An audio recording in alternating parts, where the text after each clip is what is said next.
Hello everyone and welcome back to the Horror Hut. Before you drift off, it would be a nice idea if you could leave a comment to let me know where you are listening from. Please don't forget to give the video a like and subscribe to the channel. Right, let's get comfy and relaxed, and let's begin. Story 1, Whispers from the Dark. The day had dragged on longer than I'd anticipated, each hour slipping into the next like the shadows creeping across the empty streets as I returned home. The late afternoon sun had fought valiantly against the encroaching dusk, but as I pulled into my driveway, I noticed the light dimming faster than usual. I felt a familiar pang of relief at being back in my own space, yet a disquieting chill settled over me as I took in the scene before me. A car I didn't recognize was parked at the curb, its metallic blue paint glimmering unsettlingly under the fading light. It was an ordinary sedan, but every detail about it seemed off. The lack of dust on the windshield, the way the car's shadow stretched unnaturally long as if it were trying to reach me. I hesitated for a moment, my hand hovering over the car door's handle, my instinct screaming that something was wrong. I glanced at my front door, and a jolt of panic surged through my stomach. It was slightly ajar, swinging ever so slightly in the evening breeze. I was sure that I had locked it before leaving for work that morning. Had I? I couldn't remember. That uncertainty gnawed at my resolve as I approached the house, my heart pounding in my chest like a frantic drum. I stood at the threshold for what felt like an eternity, staring into the dim entryway that had always felt so welcoming. Now, it seemed a yawning maw, inviting and terrifying all at once. A part of me wanted to sprint back to my car and drive until the world blurred past me. Instead, I placed my hand on the doorknob, feeling its coolness seep into my skin. I pushed the door open, the rusty hinges creaking in protest. "Hello?" I called out, my voice echoing in the cavernous silence. No answer came, just the soft rustling of leaves outside and the distant chirping of birds settling into their nests. I took a cautious step inside, the air thick with emptiness. The familiar scent of lavender and aged wood swirled around me, but it felt suffocating now, as if the house itself were holding its breath. I peeked into the living room, my eyes scrutinizing the shadows gathering in the corners. Nothing seemed amiss, yet unease skittered along my spine. I called again, louder this time, "Is anyone here?" A part of me cringed at the desperation in my voice, but perhaps it would shoo away whatever unseen presence lurked just beyond my line of sight. As I moved through the hallway, I noticed a whispering sound, low and indistinct, seeping up from the basement door. My blood ran cold, an icy grip tightening around my heart. I strained to listen, my breath catching in my throat, and then I heard it again, a faint murmur, as though someone were speaking just below the threshold of comprehension. I retreated a step, my mind racing through the possibilities. Could it be a prank?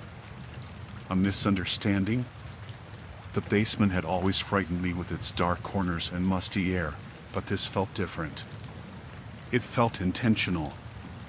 The whispers continued, a rhythmic chant that twisted and curled through the air, wrapping around me like ivy. I felt an inexplicable compulsion to descend those stairs, to confront whatever was waiting in the darkness. With each heartbeat, the tension mounted. I gripped the banister, its splintered wood biting into my palm, and took a hesitant step toward the basement door. The whispers suddenly ceased, replaced by an oppressive silence that felt almost alive. I stood frozen, wrestling with the urge to flee, but curiosity pushed me forward. I could not turn my back on the unknown. I steeled myself, my hand reaching for the doorknob, and twisted it open. The basement loomed before me, an abyss cloaked in shadow. I flicked on the light switch, but the bulb flickered dimly, casting long, distorted shapes across the walls. The whispering returned, now louder, frantic, as if the unseen voices had sensed my intrusion. I swallowed hard, forcing myself to step into the darkness. As I descended the creaking stairs, the air grew colder, wrapping around me like a shroud. I could barely make out the shapes of forgotten boxes piled high, relics of a past life that felt foreign even in my own home.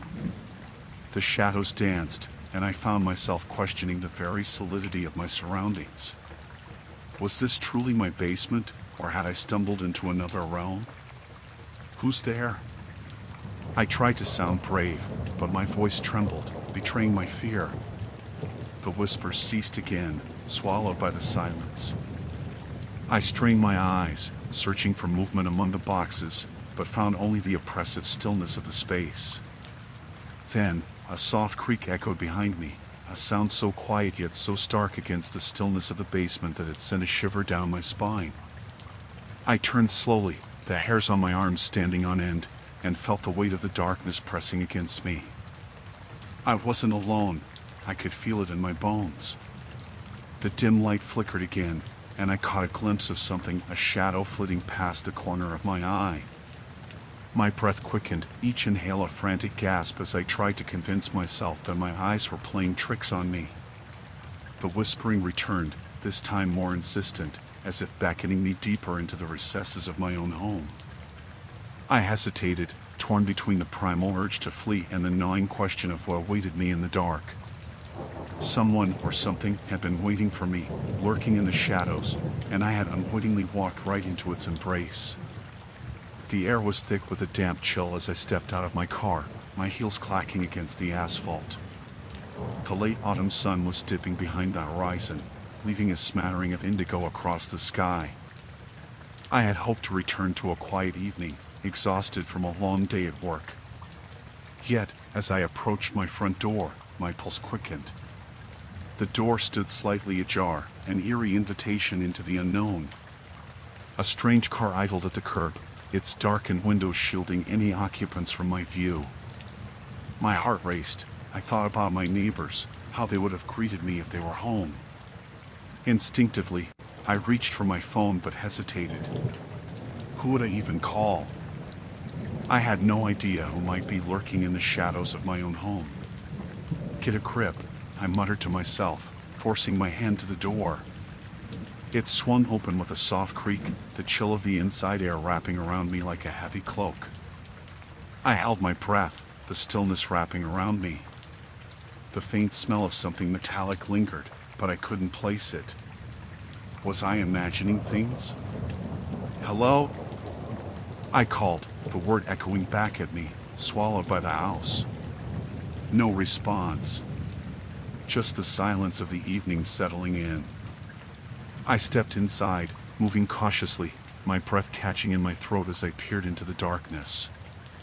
The living room was just as I had left it that morning, cushions in disarray, a few empty coffee mugs on the side table. But there was something else. A shiver ran down my spine as I noticed the basement door, slightly ajar, a sliver of darkness yawning beneath the threshold.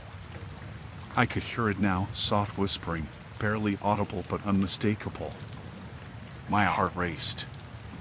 The room spun for a moment as I tried to gather my courage. Had I left the radio on? No, it wasn't a broadcast. The whispers carried an urgency, like a distant conversation I was not meant to overhear. I stepped forward, each footfall a deliberate act of bravery. The voices ebbed and flowed, a chilling rhythm that gripped my insides. Leaning closer to the basement door, I could distinguish words, but they were muffled, rendered unintelligible by the grainy distance. Panic tugged at my sanity. I hesitated, straddling the line between curiosity and fear. Hello? I called again, this time louder, more demanding. The whispering ceased. For a moment, the silence was suffocating, pressing in on me like a weight. I strained my ears, hoping to catch any sign that I was imagining things. Nothing. Just the rhythmic beating of my heart echoing in my ears. I took a deep breath and pushed the door open wider. The hinges creaked as if protesting my intrusion, revealing the darkened staircase leading down into the basement. I hesitated, feeling the encroaching darkness swallowing the light behind me. In that moment, I knew I had a choice: retreat to the outside world or confront the unknown. What could possibly go wrong? I stepped down, each creaking step amplifying my unease. My phone buzzed in my pocket, making me jump. It was a message from Sarah, my closest friend. "Thinking of you.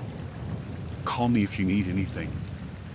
I almost replied, but the whispering had resumed, echoing through the damp air, stronger now, as if encouraging me to keep moving. "Who's there?" I called out. My voice trembled, wavering in the cavernous space. The whispers faded once again, leaving only the echoes of my question hanging in the air. I reached for the light switch, my palm slick with perspiration. But just as I thought to flick it on, a sudden noise, a soft thud from deeper within the basement made me freeze. My heart thundered in my chest. I could feel the tension rising, coiling tightly around my throat. The thud had been followed by another rustle, and then silence, thick and suffocating. I steeled my nerves and pressed my foot down the next step. The basement was dark and cold, the air musty and stale. I fumbled along the wall until my fingers brushed against the rough texture of the light switch. I flicked it up, and the harsh bulb flickered to life, casting long shadows across the room. What met my eyes made me recoil. The basement was empty, but scattered across the floor were remnants of belongings thrown carelessly about, boxes overturned, a few of my old things, now haphazardly displayed like forgotten memories. Among them lay a framed photograph of me and Sarah, the glass cracked, as if someone had intentionally broken it. I scanned the room again, breath hitching in my throat. Nothing seemed out of place except for that pervasive feeling of being watched, a prickling at the back of my neck. I descended further, my heart pounding like a war drum, feeling the weight of whatever lingered just out of sight. "Is anyone here?" I shouted, my voice reverberating through the small space. I felt foolish, vulnerable, yet desperate for an answer. And then I heard it, a low, gravelly voice that rose from the shadows, muffled yet clear in its intent. "You've come home." I whipped around, my eyes wide with terror, the whispers of the basement suddenly crystallizing into a chilling clarity. Someone was down here with me, lurking in the shadows, and the realization settled over me like a cold tide. "Who are you?" I demanded, but my voice trembled, betraying the fear clawing at my insides. I stood frozen, heart racing, waiting for the figure to emerge, to reveal itself from the darkness. In the silence that followed, the only sound was the faint whispering, echoing like a beckoning cry, urging me to understand that I was not alone. The evening air felt thick and suffocating as I approached my home, a modest two-story that had once been my refuge. But that evening, something gnawed at my gut. The shadows cast by the street lamp flickered as I walked closer, and I noticed a car parked in front of my driveway, a dark sedan, sleek and unfamiliar. I paused, my heart thudding louder than the rhythmic tap of my heels on the pavement. The car's windows reflected the orange glow of the streetlight, but it revealed nothing of its occupants. My breath quickened, and a cold sweat trickled down my back. It was Friday, and I had left the office later than usual, but this was not the type of surprise one wanted after a long day. As I reached the front porch, a sense of dread enveloped me. The front door stood slightly ajar, an uninvited invitation that sent a shiver racing down my spine. I tried to summon courage, but my feet felt like they were glued to the ground. "Hello?" I called, my voice a shaky whisper that barely cut through the stillness. No answer, just the soft rustle of leaves in the wind. I stepped forward, my heart pounding harder, forcing the door open. The house greeted me with a familiar scent, musty, with a hint of lavender from the candles I often lit. Yet tonight, this smell felt tainted, as though something had settled into the corners of my home. The hallway stretched before me, swallowed in darkness, my heartbeat quickening with each cautious step. I moved deeper inside, calling out again. "Is anyone here?" My voice echoed oddly, but still no response. That was when I heard it, a faint whispering, coming from the basement. The sound was low, almost like a chant, twisting and curling around the edges of the air. It was unsettling enough to make my skin prickle. I stood frozen for a moment, weighing my options. I could flee, run back into the night with the strange car and the whispers behind me, or confront whatever awaited me in the dark. Steeling my nerves, I walked toward the basement door, each step heavy with uncertainty. The door creaked open as if it had been waiting for me. The stairs descended steeply into a palpable darkness that seemed to pulse with a life of its own. I reached for the light switch on the wall, hoping to dispel the encroaching gloom, but my hand hesitated. What if the shadows harbored something unseen, something that had been waiting?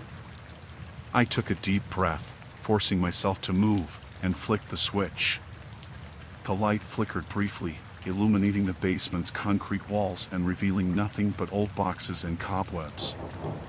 The whispers grew louder, edging into clarity, though it was still impossible to discern the words.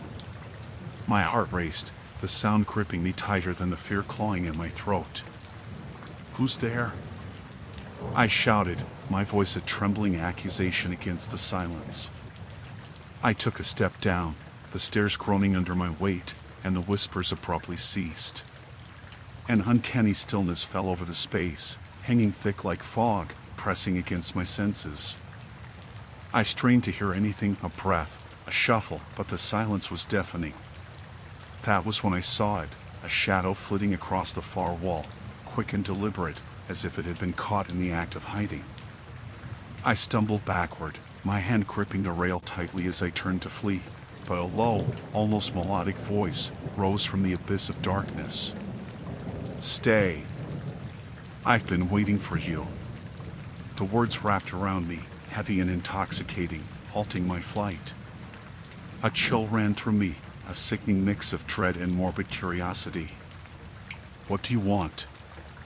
I managed, my voice barely a whisper.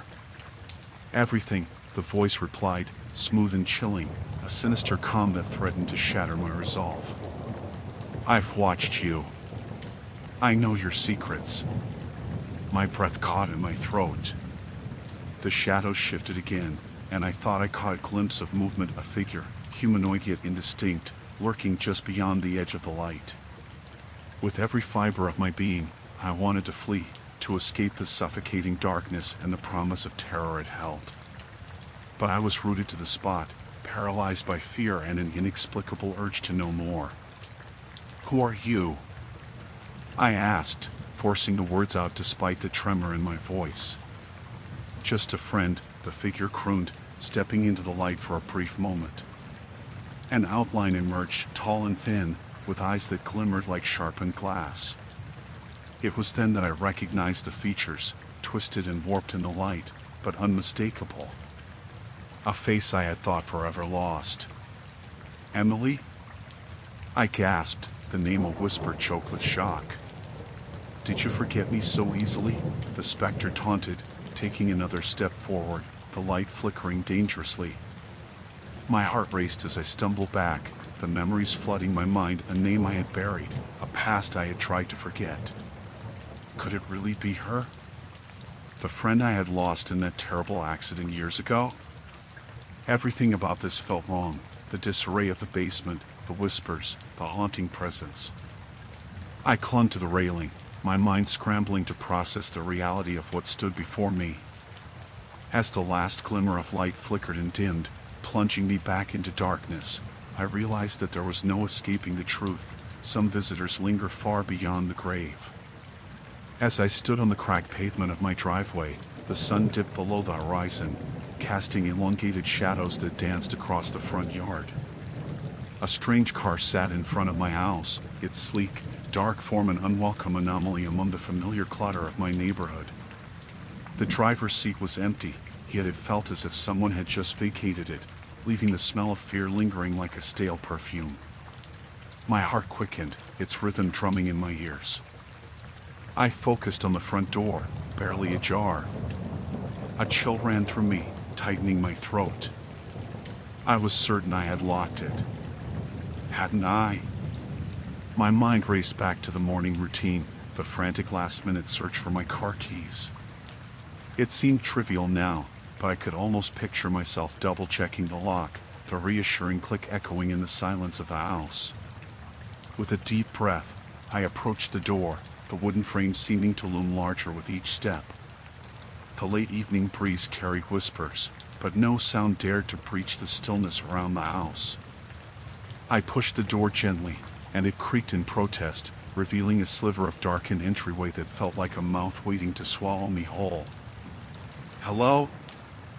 I called out, my voice trembling slightly. The word hung in the air like a fragile thread, uncertain and fragile.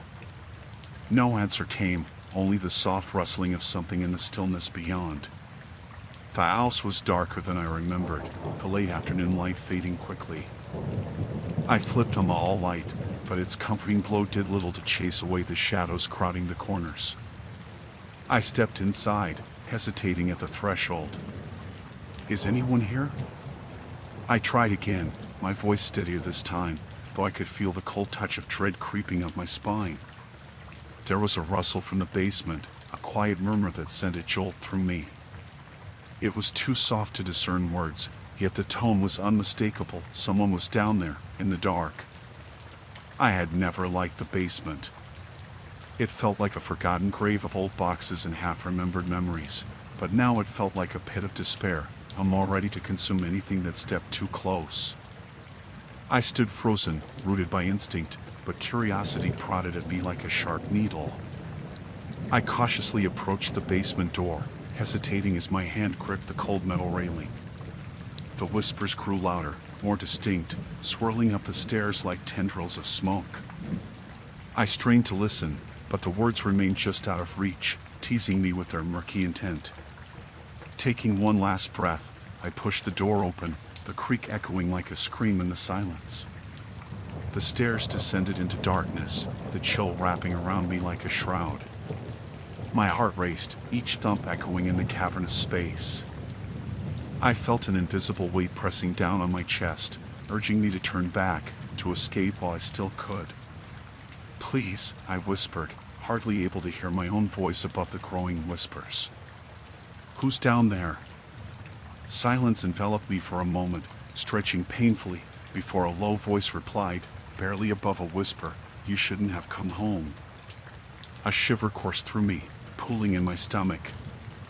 My instinct screamed at me to retreat, to shut the door and lock it tight, but my feet seemed rooted to the ground, caught in a web of terror and intrigue. I peered down into the void, desperate to see whatever lay in the shadows. "Megan? Is that you?" The voice had shifted, now carrying an air of familiarity. I squinted into the darkness, trying to make out a figure, a shape, anything. The whispers faded to silence, leaving only the echo of my labored breathing. The name cut through me. It was my own. I hadn't uttered it. "Who are you?" I called out, my voice rising in pitch.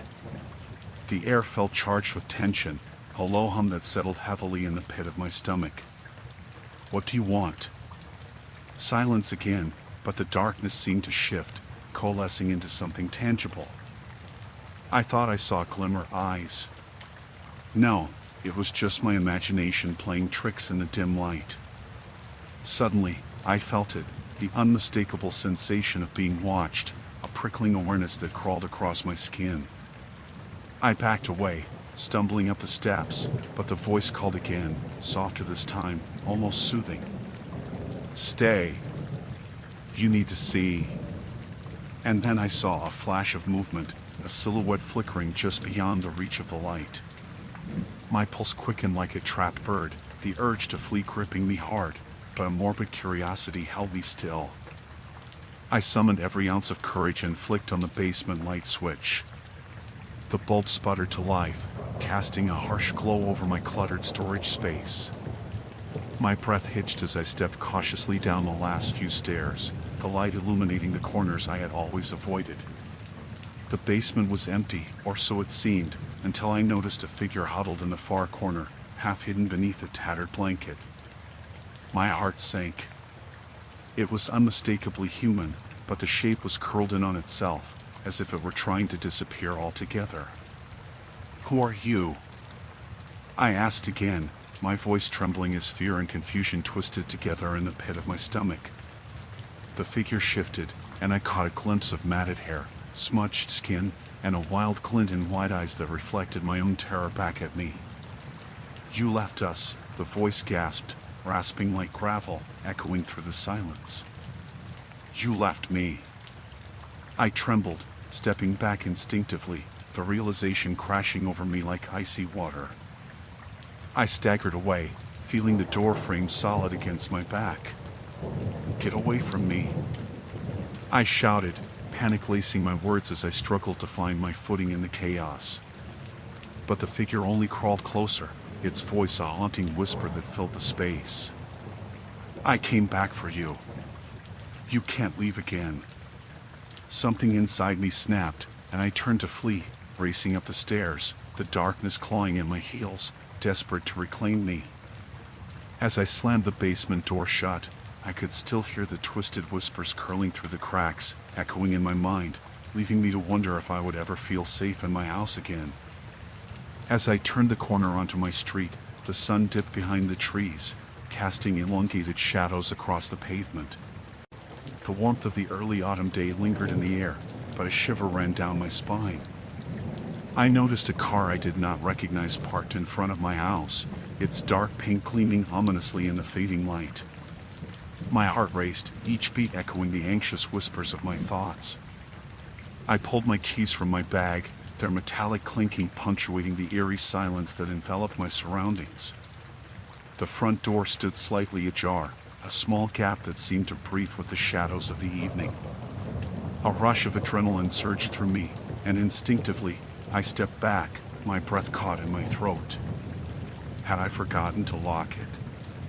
The thought felt foolish, but as I peered closer, I felt a gnawing dread creep into my bones. I glanced back at the strange car. A dark sedan, its windows tinted, offering no clues to its occupant. My mind raced through possibilities. Perhaps a neighbor needed help, or maybe it was a delivery I had forgotten about. Yet, the feeling that something was wrong tightened within me like a vice. Cautiously, I pushed the door open further, the hinges creaking softly as if warning me of what lay ahead. The interior was cloaked in shadows, the pale light from the hall barely illuminating the living room. I called out, my voice a hesitant whisper. Hello? The only response was the faint echo of my own voice fading into the stillness. With slow, measured steps, I ventured inside. The air felt thick, almost charged, as if the very walls were holding their breath. I glanced toward the staircase, leading down to the basement, dark and foreboding. That was when I heard it, a whispering, barely audible but chilling enough to send a tremor through my core. Jenna, the name drifted up from the depths below, a voice as soft as a sigh yet unmistakably sinister. My heart pounded, its rhythm a war drum in my ears. Who was down there? I was alone. I had to be. I had returned from work to the solitude I cherished, not to a strange visitor lurking in the dark. Drawing a shaky breath, I forced myself to move toward the staircase, each step feeling like a betrayal of my instincts. The whispers grew clearer, layered with urgency and something I couldn't quite place. Was it fear? Anger? I hesitated at the top, my hand resting against the banister, fingers trembling. Help. Jenna, the voice implored, the familiar name twisting in my gut.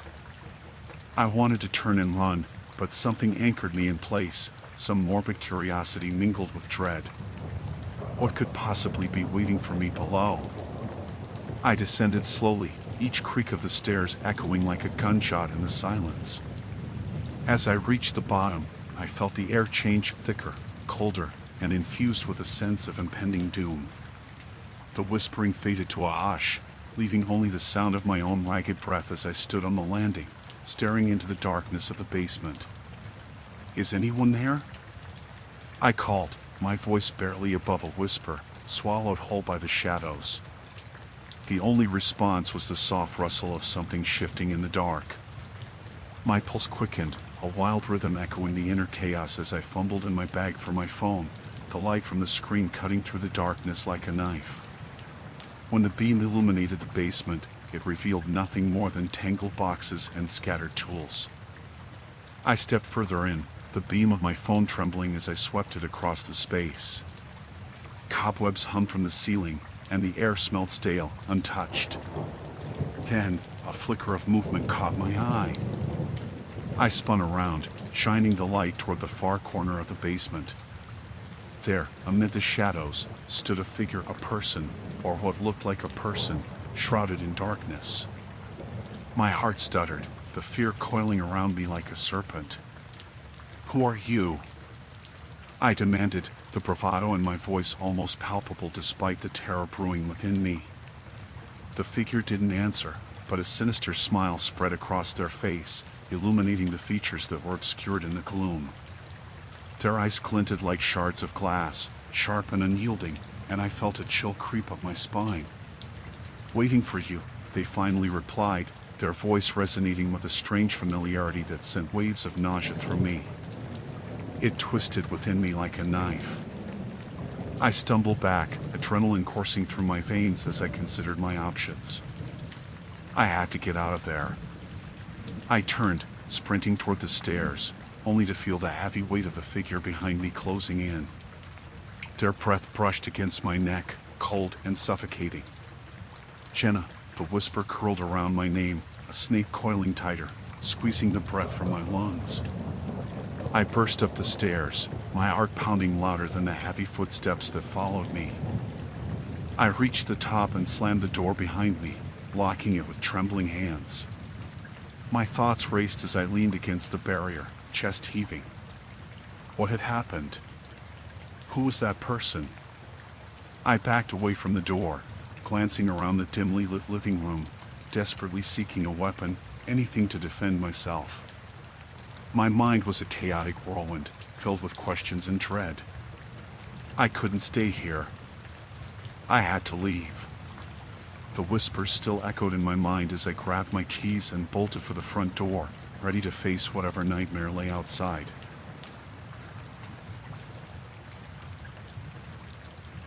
Story 2, Into the Woods, The Kindness of Strangers. The sun hung low in the sky as I set out on the trail, bathing the forest in a warm golden hue that felt almost welcoming.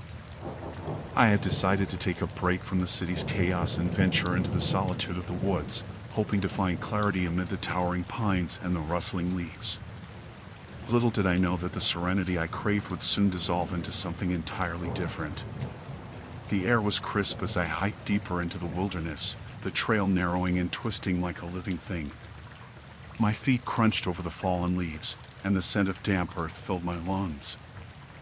I felt isolated but peaceful, a part of something larger than myself. Yet, as the trees grew denser, shadows pulled around me, and the serenity began to feel more like a shroud. After an hour of hiking, I noticed that the path had become less defined. I'd meant to follow the marked trail, but the signs seemed to have vanished. I pulled out my phone to check the GPS, only to find that there was no signal.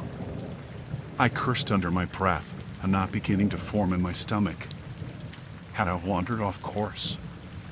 I took a deep breath and pushed forward, hoping to stumble upon a clearing or signpost that would help me regain my bearings. That was when I first spotted him, a figure emerging from the underbrush. He was tall, dressed in a worn flannel shirt, and his hair hung in unruly curls around his face. My first instinct was to be cautious, to keep my distance. But he smiled, and the warmth of his expression momentarily eased my unease. "Hey there," he called, waving a hand. "Lost?" "Ah, kind of," I replied, forcing a smile. "I'm trying to find my way back to the main trail." "I can help with that. I know these woods like the back of my hand," he said, his voice smooth and inviting. "Where are you headed?" I hesitated, unsure whether to trust him. Yet, the thought of wandering aimlessly was less appealing than the prospect of having company. "I think it's the North Trail," I finally said. "Ah, that's a bit of a trek from here," he replied, stepping closer. I'm headed that way myself. Why don't you join me? Something about the way he leaned in felt off, but I nodded anyway, needing the reassurance of another presence. Together we walked in silence for a while, the occasional crack of a twig beneath our feet breaking the stillness. I tried to focus on the beauty of the forest, but I couldn't shake the feeling that I had made a mistake. As we walked, I observed him more closely. He was chatty, sharing stories of his own hikes, but there was an intensity to his gaze that unnerved me. It felt as if he were sizing me up, measuring my reactions to his words. I forced a laugh at his jokes, but the laughter felt hollow in my chest. Do you often hike alone? He asked suddenly, his voice taking on a more serious tone. Not really, I admitted, glancing at him. I usually go with friends. He nodded, but his eyes darkened slightly. It's dangerous out here, you know. People get lost. His words hung in the air, heavy with implication. A chill crept down my spine. Right. I guess I wasn't thinking. He chuckled, a sound that sent shivers through me. No one ever thinks they'll get lost. I can show you a shortcut if you'd like. Shortcut? I echoed, my heart racing. Aren't we supposed to stay on the trail? He waved a dismissive hand. Trails are overrated. Trust me, I've navigated these woods 100 times. The shortcut will get us there faster. I hesitated, my instinct screaming at me to turn back. Yet, I felt trapped by curiosity and his steady presence beside me. Okay, let's do it, I said, forcing confidence into my voice. He led the way, and I followed, the trees closing in around us like silent sentinels. The underbrush thickened, and the sounds of the forest shifted. The birds that had once played in the branches fell silent, leaving only the sound of our footsteps echoing in the suffocating stillness. After a few minutes, I began to notice his behavior changing. He glanced over his shoulder more frequently, as if he were checking to see if anyone was following us, or perhaps if I was still there. The friendly facade began to crack, revealing a more erratic energy lurking beneath. The light-hearted chatter had faded, replaced by an unsettling tension. Are we close? I asked, unable to keep the tremor from my voice. Just a little further, he replied, but he wasn't looking at me anymore. Instead, his gaze was focused on the darkness ahead, and the smile on his face had transformed into something more predatory. The trees loomed taller, the shadows deeper. A sense of dread washed over me as the realization sank in that I had allowed myself to be led away from safety. The path behind us was all but gone, swallowed by the dense undergrowth. I took a step back. Maybe I should head back now. He turned suddenly, blocking my path. You don't want to do that, he said, his voice low and heavy. Trust me, I know what's best for you. Panic surged through me. I needed to escape, to break free from his grasp. I glanced around, searching for a route back, but the woods were now a labyrinth of shadows and uncertainty. I'd really like to go back, I stammered, my heart racing. The smile returned, but this time it was devoid of warmth. You came out here for solitude, didn't you? Let's embrace it. Just you and me. And in that moment, the woods didn't feel like a refuge anymore. They loomed around me, suffocating and dark, and the man before me morphed into something far more sinister than I had ever anticipated. I pressed on through the underbrush, the branches snapping beneath my feet as I followed the narrow trail, now almost unrecognizable. Each step felt heavier than the last, as if the forest itself conspired to weigh me down. I glanced back, half expecting to see the stranger looming behind me. But he was nowhere in sight, and for a moment, I convinced myself that he had simply vanished into the woods. The sun hung low in the sky, casting long shadows that whispered secrets among the trees. I could still remember the way he had approached me, his smile disarming and his voice warm. "You look lost," he had said, glancing at the map that had already begun to crumple in my sweaty palms. "I know this area well. I can help you find your way back." At first, I was relieved. The initial pang of dread faded as I nodded and allowed him to lead the way. His name was Peter, or at least that's what he had told me. He wore a worn plaid shirt, frayed at the edges, and thick boots that thudded purposefully against the ground. I had felt foolish for not being able to find my way, and his presence comforted me, even though I was hiking alone for a reason, my own escape from the chaotic city life. As we ventured deeper into the woods, the chatter of the birds began to fade. The air grew thick with an uneasy silence. I searched Peter's face for a glimpse of reassurance, but his eyes had taken on an unsettling intensity, as if he were fixated on a goal far beyond my understanding. "Right this way," he said, gesturing with an exaggerated flourish. I followed, though my heart pounded in my chest. The trees began to grow denser, their branches entwining like bony fingers blocking out the light. My instinct screamed at me that something was wrong, but what could I say? I was a stranger myself, and it was only polite to accept help. I tried to engage him in conversation, to distract myself from the gnawing feeling in my gut. "So, how long have you been hiking out here?" I asked, forcing a casual tone. He chuckled softly, but it didn't reach his eyes. "Oh, long enough to have seen things most people wouldn't believe," he replied cryptically. A chill crept down my spine, and I glanced around, reassessing the winding path we were taking. The trees began to feel like sentinels, watching my every move. I quickened my pace slightly, trying to keep my distance without appearing rude. It was a delicate balance, one I wasn't sure I could manage if his demeanor continued to shift. Then, out of nowhere, he abruptly stopped. I nearly collided with him. "You see that?" he asked, pointing into the distance where the trees parted slightly, revealing a small clearing. "What?" I asked, straining to see what he saw. My eyes darted to the space he indicated, but it looked ordinary, a patch of grass, perhaps a few wildflowers. "Just a little further. There's something special there. Trust me." His voice was now laced with an urgency that sent my heart racing. "Trust him." The words echoed ominously in my mind. My body tensed as unease twisted within me. I wanted to run, yet I felt rooted to the spot, the forest closing in, isolating me. "We should keep moving," I said, my voice firmer than I felt. Peter's expression darkened. "You don't want to miss it," he insisted, his tone shifting from friendly to something colder.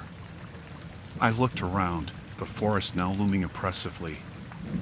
"I think I'll head back," I managed, my breath quickening. His eyes flashed with something inscrutable, a flicker of rage or desperation, and then just as quickly, it was gone. He smiled again, but it felt more like a mask than a gesture of goodwill. "You really shouldn't be out here alone. It's easy to get lost," he said, his voice deceptively soothing. "I'll be fine. I'll find my way," I stammered, the conviction in my words wavering as I stepped back. But Peter moved closer, invading my space. "You don't understand. The forest has its ways." He leaned in, his breath warm against my ear. "It doesn't like intruders." My heart raced, each beat echoing in my ears. I turned quickly, adrenaline surging as I pushed past him, desperate to put distance between us. I needed to get back to the path, to the certainty of the known. "Wait," he called after me, but I didn't look back. I ran, the leaves crunching beneath my feet, the branches slashing at my arms. Panic surged, forcing me to navigate through a labyrinth of trees, the shadows thickening as the light began to fade. In the distance, I could still hear his voice, but it was altered, twisted, echoing through the woods as if the forest itself was taunting me. I stumbled, catching myself against a tree, gasping for breath. I had to fight the urge to scream. My senses heightened, every snap of a twig sent my pulse racing. I had to reach the trail, the clearing could wait. I glanced back once, and saw him standing still, a dark silhouette against the dimming light, watching me. I couldn't shake the feeling that he had always been one step ahead, leading me into a nightmare I could not escape. With every ounce of determination, I launched myself forward, fear propelling me as the forest whispered around me. The weight of dread hung in the air, an invisible force pushing me deeper into its deceptive embrace. I needed to find my way out before it claimed me.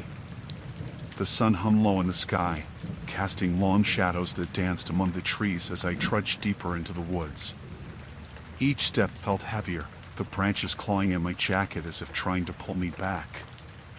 I had ventured off the beaten path, lured by the promise of solitude and the thrill of discovery, but now anxiety gnawed at me, sharp and insistent.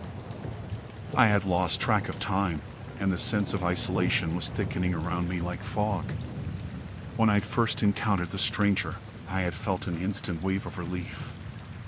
He stood at the base of a gnarled oak, his figure silhouetted against the fading light. His smile was disarming, a wide and genuine thing that made me lower my guard. "You look a bit lost," he had said, hands shoved deep in his pockets. His voice was warm, lacking the hint of menace that my instincts had begun to scream about. "Yeah, I'm trying to find my way back," I replied, my voice shaky as I attempted to maintain a semblance of confidence. "I didn't mean to stray so far." "Not many do," he said, a laugh bubbling up that seemed strangely out of place. "The woods can be deceptive. I can help you if you want." At that moment, I should have turned back. A pang of caution flickered in my gut, but I was too exhausted, too eager for companionship. I nodded and fell into step beside him, hoping his presence would banish the growing dread that had settled into my bones.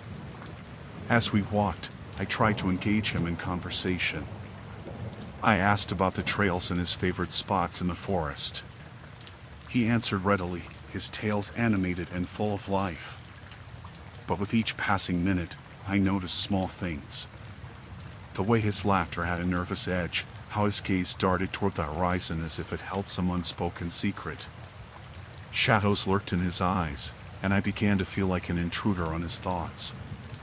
"It's easy to lose track of time out here," he said, glancing at me, his smile faltering for just a moment. "Most people don't understand the woods. They think they can just walk in and out like it's some kind of playground." His words hung in the air, heavy with an unsettling implication. I felt a chill creep down my spine, and when I looked around, the trees felt closer, their trunks looming like sentinels. I could hear the faint rustle of leaves overhead, the whispers of the forest surrounding us. The path, once familiar, now seemed to twist and turn, leading us deeper into the thicket. "Are you sure we're going the right way?" I asked, trying to inject some clarity into the conversation.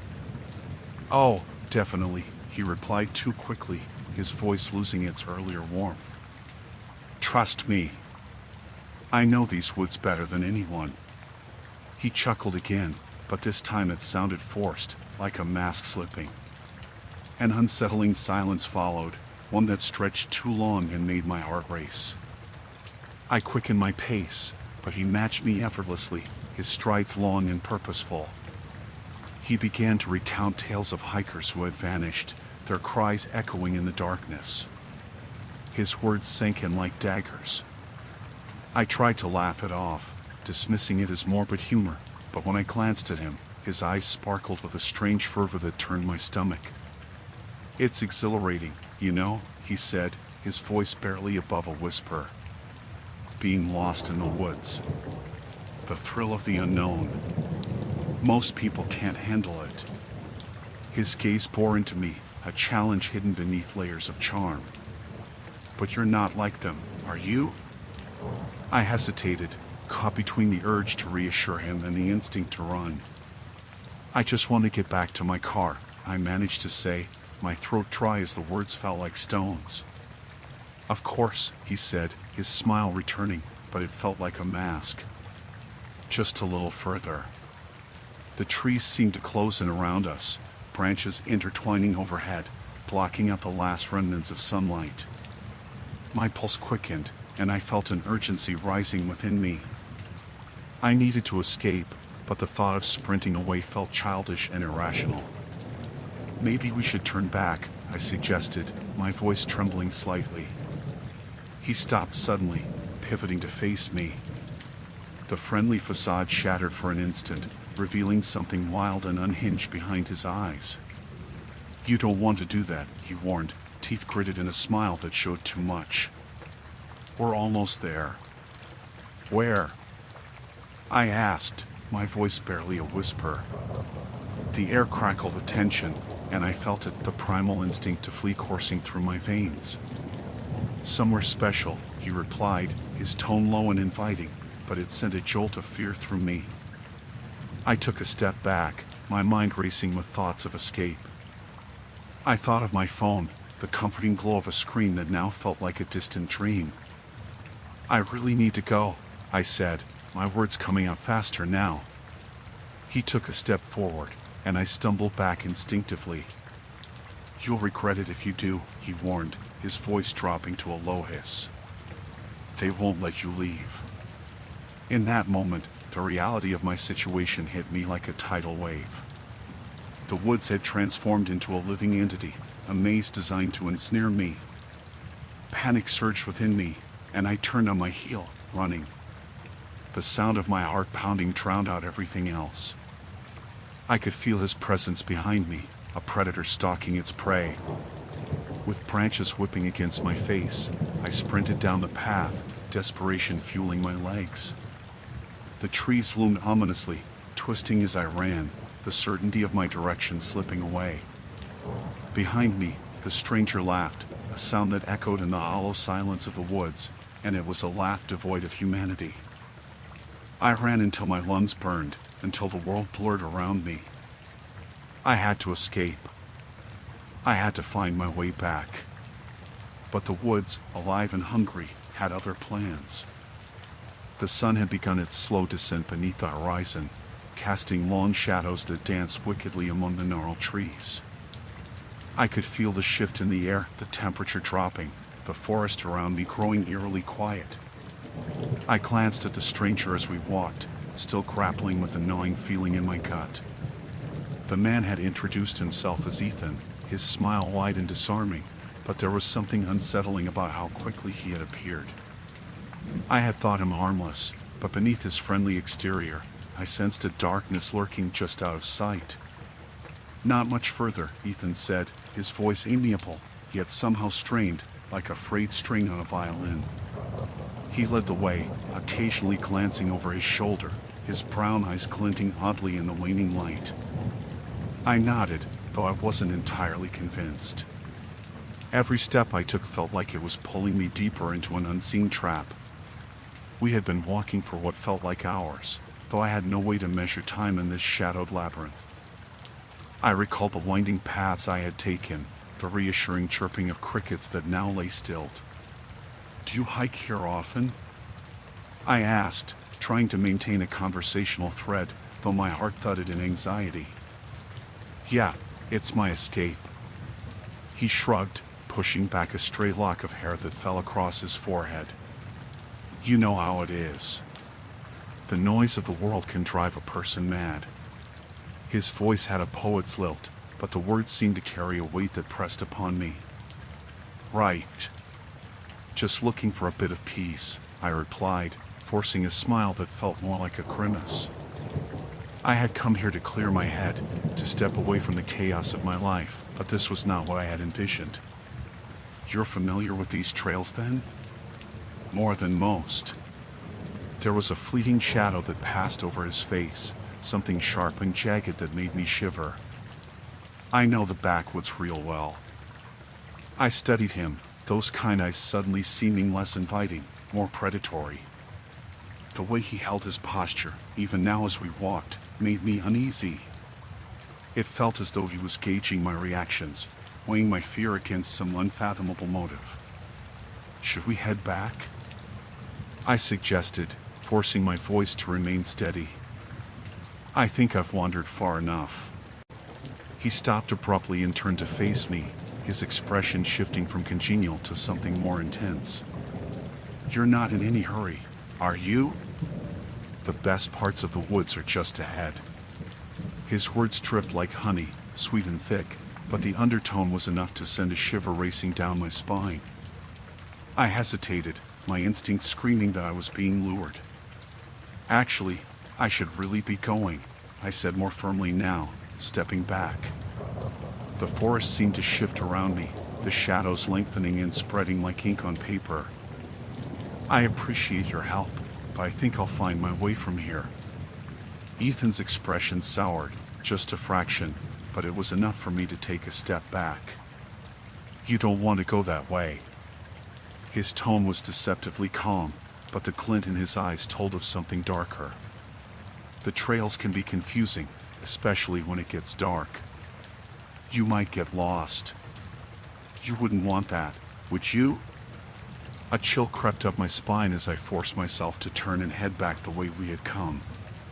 The forest felt different now, oppressive, the trees closing in as if they were alive and aware. I glanced back at Ethan, but he had fallen silent, watching me with an intensity that made my skin crawl. Hey, man, look. I called over my shoulder, trying to sound casual despite the rising panic. I appreciate your concern, but I really think I can manage from here. He didn't respond. I quickened my pace, the ground crunching beneath my feet unnaturally loud in the thickening silence. Every instinct told me to keep moving, but fear's grip tightened around my throat. I could hear him following, the rustle of leaves and the snapping of twigs beneath his boots, a sinister cadence trailing behind me. I turned to face him, determination surging through me. If you want to help me, just tell me how to get back. I shouted, my voice echoing into the suffocating gloom. He stopped, a crooked smile creeping over his face again, but it didn't reach his eyes. I can take you back. It's not far. No. My words fell short as I caught movement from the corner of my eye. A flash of dark first slipped between the trees. Was it an animal? A trick of the light?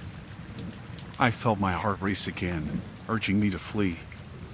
But I could sense Ethan's presence closer now. He had moved forward, edging toward me with an unsettling calm. You really don't want to be alone in the woods at night, he said, almost soothingly. I took a deep breath, gathering my resolve, and turned to run.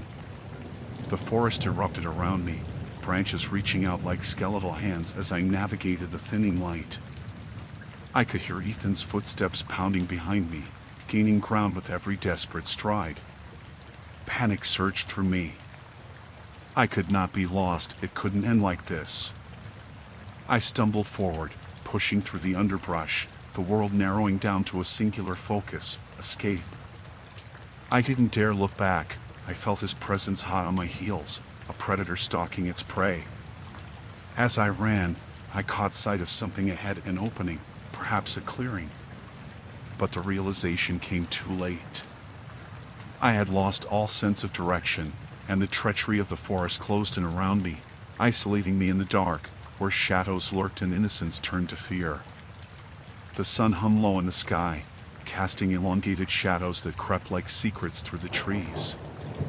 I had been wandering for hours, the tranquility of the forest now feeling increasingly suffocating. I had ventured out to escape the clamor of my daily life, thinking solitude would bring clarity. Instead, I felt disoriented, the paths twisting and turning until I could no longer recognize any familiar markers. That was when I stumbled upon him. He stood at the junction of two trails, a lopsided grin on his face. His clothes were rumpled, and his hair hung in uneven wisps as if he had been wrestling with the wind. I immediately sensed something was off, but desperation made me overlook my instincts. "Lost, are you?" he asked, his voice a gravelly hum that seemed to blend into the rustling leaves. Just a bit, I replied, trying to keep my tone light. I've been hiking for a while and I think I took a wrong turn. Don't worry. I know these woods like the back of my hand, he said, stepping toward me with an infectious enthusiasm that felt out of place. Come on, I'll help you find your way back. I hesitated, glancing back down the path I had come. His friendly demeanor pulled at my reluctance, and I found myself nodding. Thanks, I would appreciate that. We started walking, the sound of our footsteps merging into a soft rhythm against the forest floor. At first, his conversation flowed easily. He spoke of the trees, the wildlife, and the hidden gems of the forest I had yet to discover. I forced a smile, attempting to match his easygoing demeanor, but unease knotted in my stomach. As we moved deeper into the woods, the landscape changed. Shadows thickened, and the sun began to slip behind the trees. We should be careful, I said, my voice betraying my growing anxiety. I don't want to get caught out here in the dark. Oh, it's still plenty light, he replied, his laughter echoing eerily. Trust me, you'll love where I'm taking you. It's a special spot. His words sent a chill down my spine. The energy around him shifted. It felt like a tempest gathering behind a calm facade. I quickened my pace, matching his strides, but I focused less on the trail ahead and more on the man beside me. His eyes seemed to glint with an unsettling mirth, and when he smiled, the corners of his mouth creased in a way that made my heart race. What's your name? I asked, trying to divert my thoughts. Call me Sam, he said, his gaze fixated ahead.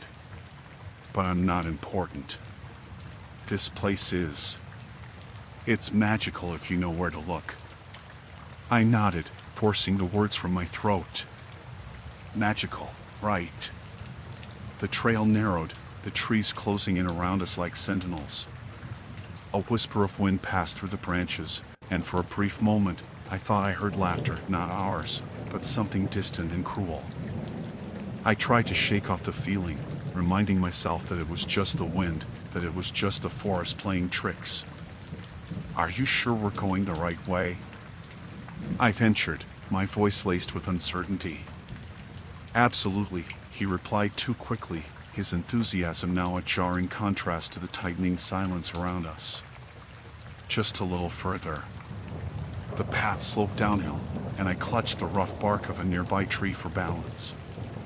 The air grew colder, a damp chill that seeped into my bones. I noticed Sam's demeanor shift.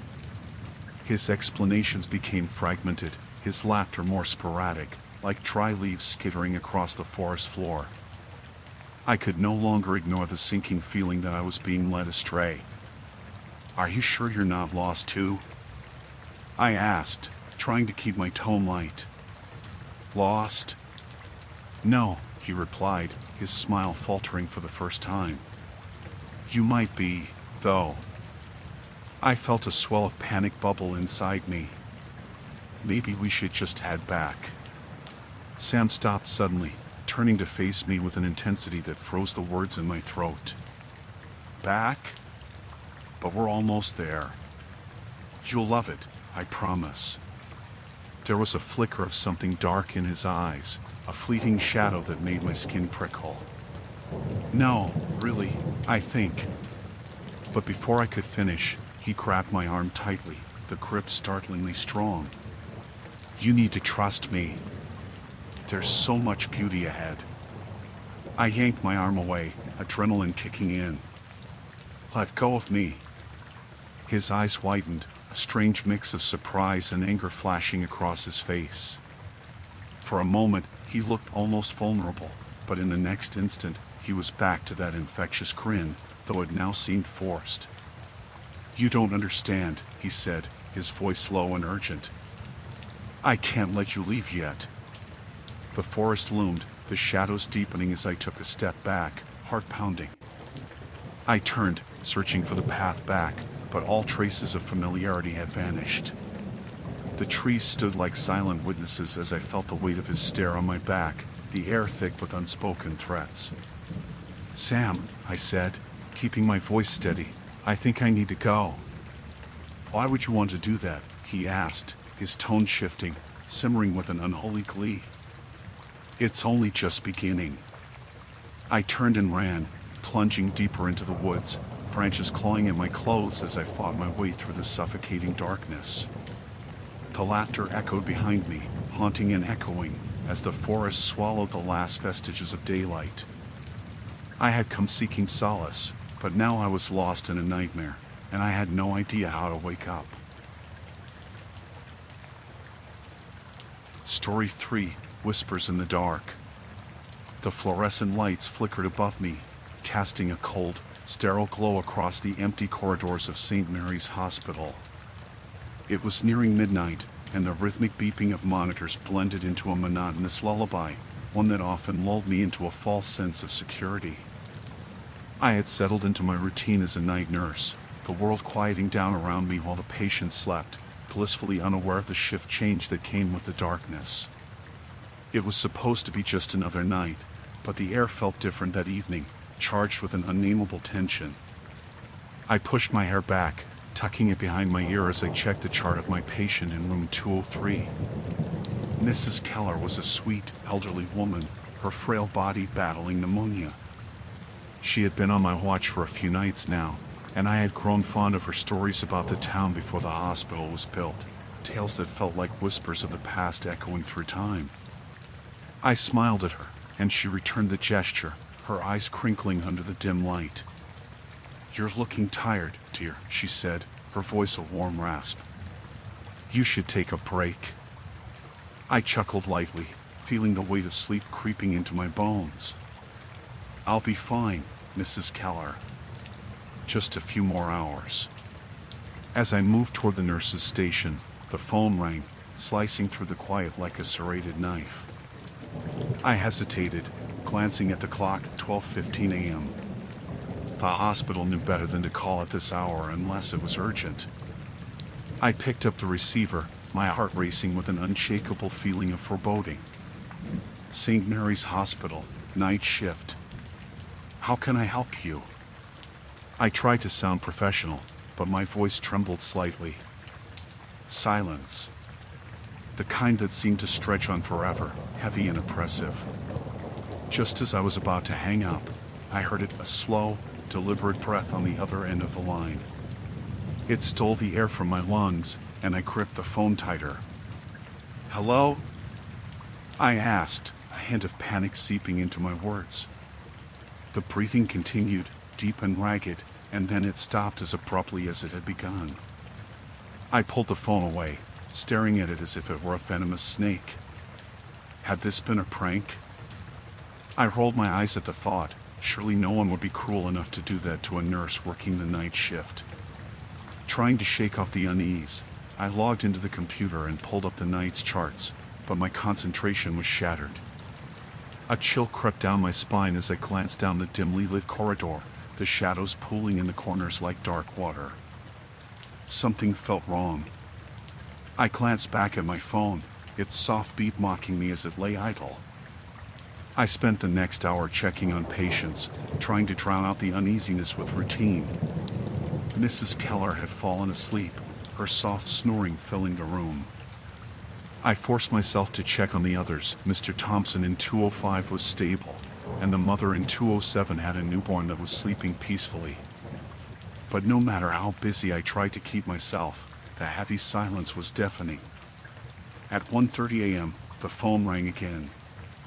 My heart raced in response, the dread echoing in my ears as I answered.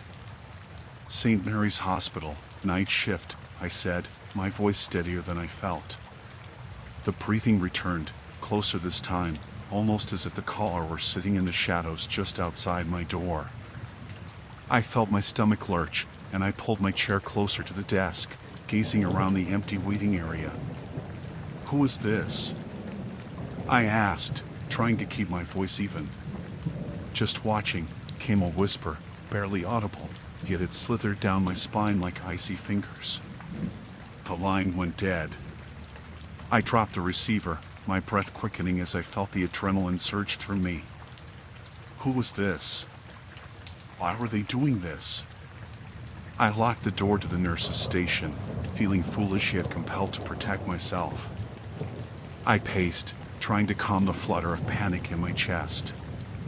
As the clock ticked toward 2 a.m., I was alone in the oppressive silence, the shadows in the hallway seeming to stretch and grow denser. I felt like a rabbit under a hawk's gaze, waiting for the inevitable strike. The phone rang again, and I hesitated, dread coiling tightly in my throat. I picked it up, steeling myself for whatever was about to happen. "Is this a joke?" I demanded, my voice shaking. "Because it's not funny." "Have you checked the back hallway?" the voice rasped, dripping with malice. I froze, the words chilling me to the bone. My mind raced back to the layout of the hospital. The back hallway connected to the emergency wing, a seldom used area that felt infinite in the dark. Before I could respond, the call ended, leaving me deafened by the absence of sound. The sudden silence was overwhelming, and my heart thundered painfully in my chest. I glanced toward the back hallway that was dimly lit by an emergency exit sign. I knew I should stay put, that I should call security or even the police, but the urge to investigate was a siren's call I couldn't resist. Taking a deep breath, I paced toward the light, my footsteps echoing in the stillness. Every instinct screamed at me to turn back, but curiosity and fear propelled me forward. I reached the threshold of the back hallway, the shadows dancing against the walls, and stepped inside, the air growing colder as I ventured deeper into the darkness. I strained to listen for any further sounds, but all I could hear was the soft rustle of my scrubs and the pounding of my heart. Fear and adrenaline coursed through me, blurring the line between courage and foolishness. And then I heard it, a faint whisper mingling with the sound of something heavy shifting in the distance. I wasn't alone. Compelled by an instinct I didn't understand, I pressed on, deeper into the dimness, unaware that my night shift was going to become a nightmare far worse than I had ever imagined. The fluorescent lights flickered overhead, casting long, eerie shadows that danced along the sterile white walls of the hospital. I had grown accustomed to the haunting quiet of the night shift, but now, a different kind of silence seemed to wrap around me like a shroud. I could still hear the echoes of the previous call rattling in my mind. I had dismissed it at first, convinced it was just a prank. The heavy breathing on the other end had unnerved me, but I had chalked it up to a prankster or a restless patient. I should have known better. It was well past midnight when I settled into the nursing station with a cup of stale coffee. The smell of burnt sugar lingered in the air, a remnant of the night before when I had made my usual run to the break room. I glanced at the clock. Time seemed to crawl at night, minutes stretching into hours. I shifted in my chair, feeling restless, as if I were waiting for something to happen. The phone rang, its shrill sound slicing through the oppressive silence. My heart raced as I reached for the receiver, my pulse quickening at the memory of the last call. "Hello?" I said, trying to sound calm. The silence stretched impossibly long before I heard it, a slow, deliberate intake of breath, followed by the unmistakable sound of someone holding back a snicker. "Who is this?" I demanded, my voice trembling despite my effort to sound authoritative. There was no reply, only static that crackled like distant thunder. I hung up, my hands shaking as I placed the receiver back on the cradle. I glanced around the room, half expecting to see someone lurking in the shadows. The hospital was mostly deserted at this hour. The hum of the machines in the ICU was the only thing resembling life beyond the nurse's station. I had come to appreciate the stillness, but tonight it felt like a trap, tightening around me. I tried to shake off the feeling but couldn't help darting my eyes toward the far end of the corridor, where darkness pooled like ink. I forced myself to focus on my duties. I gathered the charts and began my rounds, checking in on patients, ensuring their vitals were stable. The familiar tasks offered a sense of comfort, grounding me in a reality I knew all too well. But as I walked past each room, I felt the oppressive weight of unseen eyes following me, the chill of being watched pricking at the back of my neck. The next hour was uneventful, just the rhythmic beeping of machines and the soft rustle of sheets. Still, that nagging feeling of dread lingered, growing heavier with each passing minute. I returned to the nurse's station, my heart pounding as I passed the dimly lit break room. The shadows seemed to stretch out menacingly, almost reaching for me. I reached for the phone again, desperate to hear a human voice. But as soon as I picked it up, it rang once more. My breath caught in my throat as I answered. "Hello? Did you think I would go away?" It was a whisper, thin and serpentine. The voice sent chills racing down my spine. "Who are you?" My voice was barely a whisper, barely daring to break the fragile air between us. "I'm right here, watching you." The line went dead.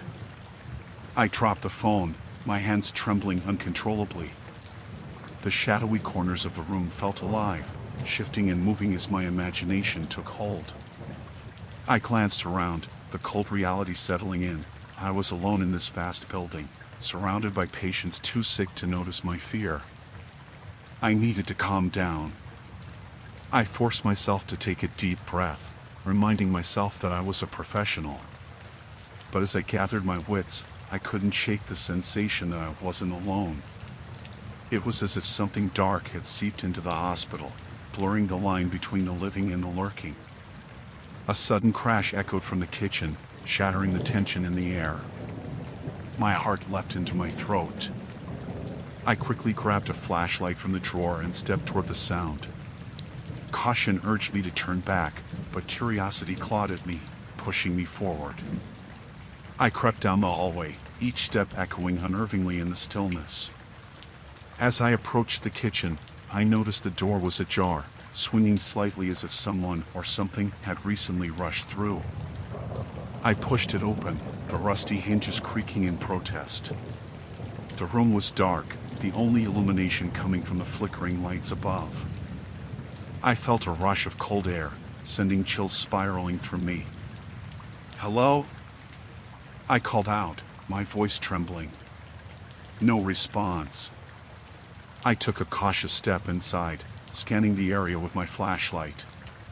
The cold metal surfaces glinted ominously.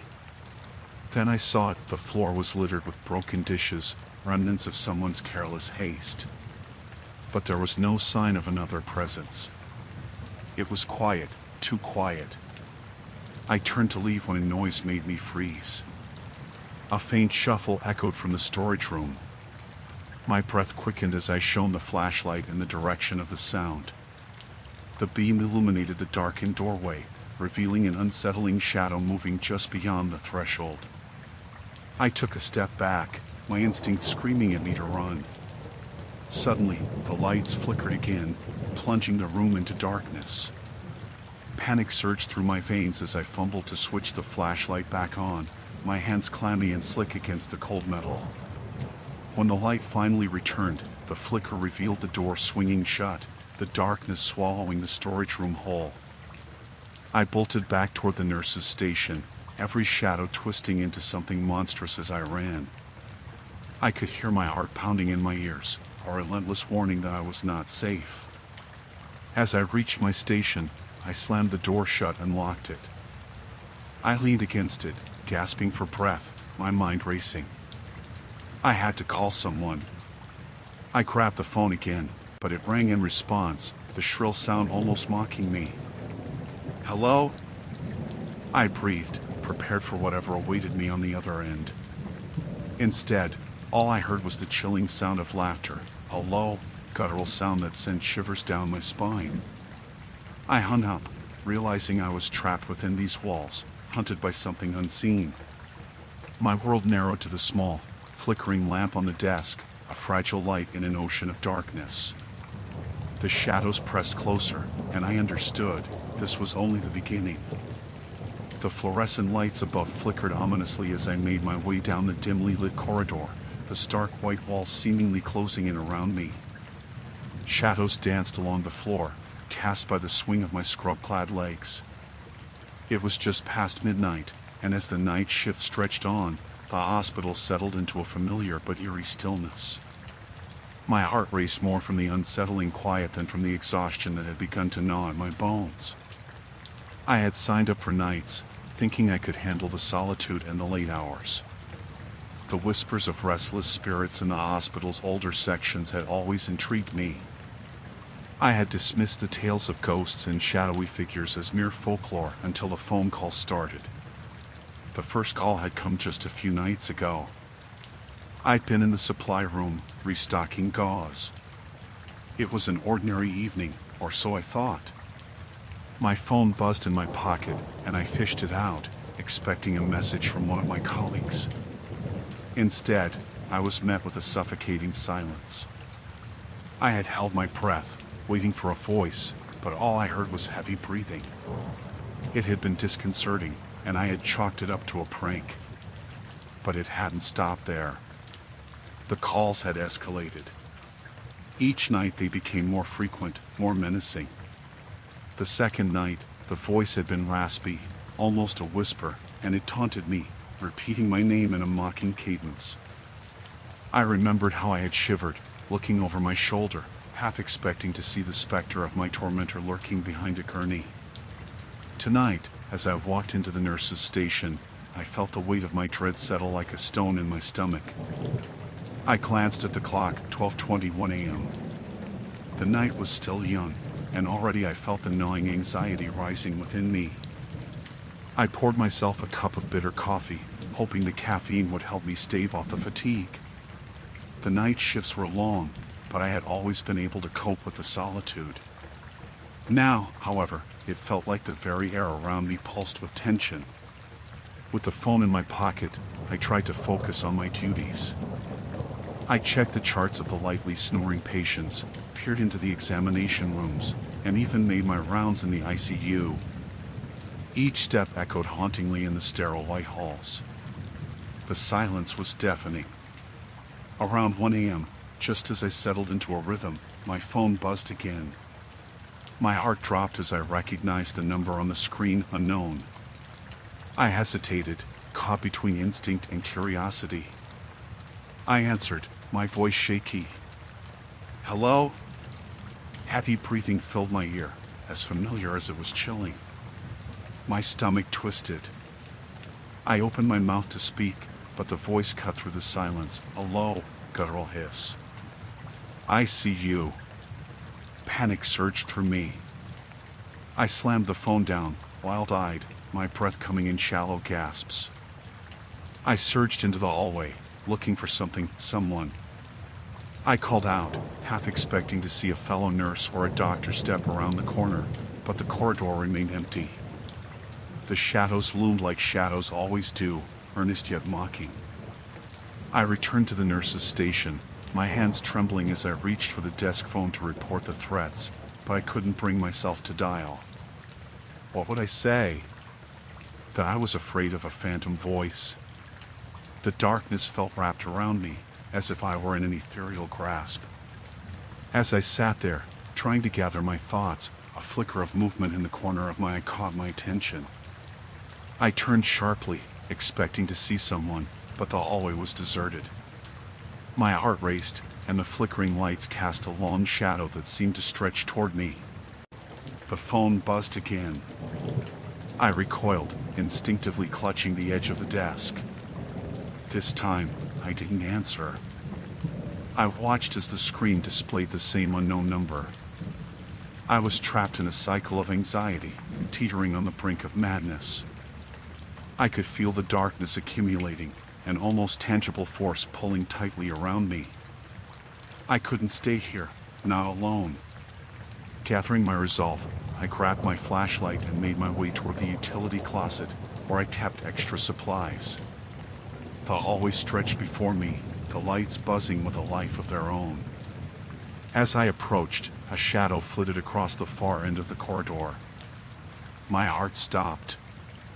I turned on my flashlight, illuminating the area ahead. The beam sliced through the darkness, revealing nothing but the expanse of faded linoleum and the occasional faded poster clinging to the walls. I took a deep breath, trying to dismiss the notion that someone was stalking me from the shadows, but the weight of the threat felt real. Years of training had ingrained in me the need to stay calm, but I felt the prickles of fear crawling up my spine. Just as I reached the door of the closet, my phone buzzed again, its shrill tone echoing in the cavernous silence, shattering any semblance of calm. I stumbled, barely managing to grab the handle of the door to steady myself. My breath quickened as the tread coiled tighter around me. I pushed open the closet door and stepped inside, the musty air filling my lungs. I pressed myself against the wall, clutching the flashlight like a weapon. I fought against the urge to scream, to call out for help. Instead, I held my breath, listening, waiting for the sound that haunted my nights. Then, I heard it, a soft footfall in the hall. The unmistakable sound of someone moving, deliberately, slowly. My heart thundered in my chest. I pressed my back against the cold metal shelves, waiting to see if I was truly alone or if I had drawn the attention of someone lurking in the shadows. The breathing echoed in my mind, relentless and invasive. I had to find a way out of this nightmare. But in that moment, all I could think of was the fear gnawing at me, the haunting knowledge that something was watching me from the dark. The fluorescent lights flickered above me, casting a sickly glow in the small supply room I had retreated to. It was a cramped space, filled with boxes of gloves, gauze, and an assortment of medical supplies that had long since expired. The faint buzz of the overhead lights mingled with the distant sounds of the hospital, an echoing heart monitor, the soft shuffle of a nurse's shoes against linoleum, the occasional wheeze of the HVAC system. But underneath it all, the atmosphere felt different, heavy with an energy that left me on edge. I hadn't expected the calls to come again so soon. However, just a few hours into my shift, when I was knee-deep in charts, my phone buzzed on the counter beside me, the screen illuminating a number I didn't recognize. My heart raced as I answered, half hoping it was a fellow nurse checking in on me. "Who is this?" I demanded, but all I received in return was a slow, deliberate breath, filled with something sinister. My skin prickled. I hung up, attempting to shake off the feeling that someone was purposefully toying with me. The calls had begun 2 nights ago. At first, it had just been heavy breathing, rhythmic and unsettling, but last night had escalated. I could still hear the grating voice in my ear, its taunts echoing in my mind. "I see you," it had whispered, the words slithering down my spine like ice. I felt exposed, vulnerable under the scrutiny of something unseen. After the call, I stepped out of the supply closet, gripping the phone like a lifeline. My footsteps echoed down the empty corridor as I tried to focus on my responsibilities. The hospital felt different at night. Shadows stretched unnaturally, and the silence seemed too loud. I glanced over my shoulder, half expecting to find someone lingering in the darkness, watching me. I pushed through the double doors leading to the nurse's station, the familiar buzz of my colleagues wrapped in conversation grounding me, if only slightly. They were gossiping about a patient in room 203, a sweet old man who had taken a turn for the worse. "How long do you think he's got?" one of them asked, her voice low but laced with curiosity. "Who knows?" another replied, leaning against the counter with a sigh. "I heard he's been asking for his wife. Might be a sign he knows it's time." I forced a smile, even though the conversation made a pit form in my stomach. Patients didn't just slip away, they left pieces of themselves behind, haunting the halls like echoes in a ghost story. I busied myself with tasks, filing paperwork, checking vitals, all the while glancing at the clock, waiting for the next hour to roll by.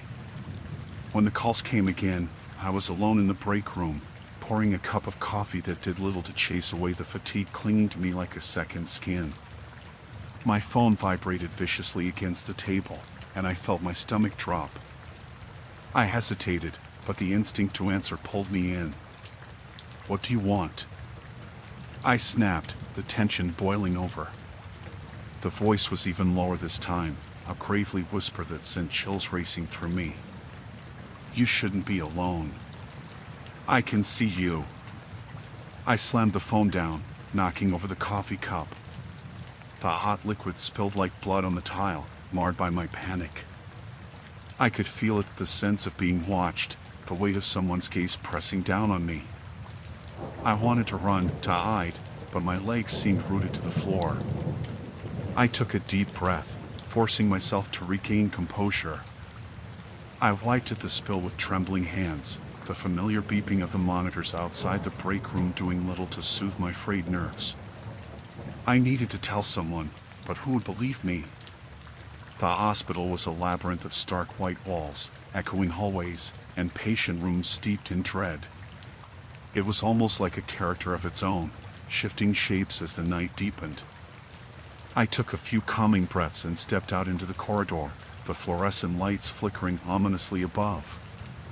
I made my way back to my responsibilities, checking on the medication in room 205, attending to the elderly man in 203, but every shadow seemed to shift, every flicker of light a reminder that I was now alone. I reached for the door handle of room 203, my heart pounding in my chest. I pushed it open with a shaky breath. The room was dim, the old man periodically stirring in his sleep. I checked his vitals, my mind racing back to the call, the chilling certainty that someone out there was fixated on me. The moment I turned to leave, I caught a glimpse of movement in the corner of my eye.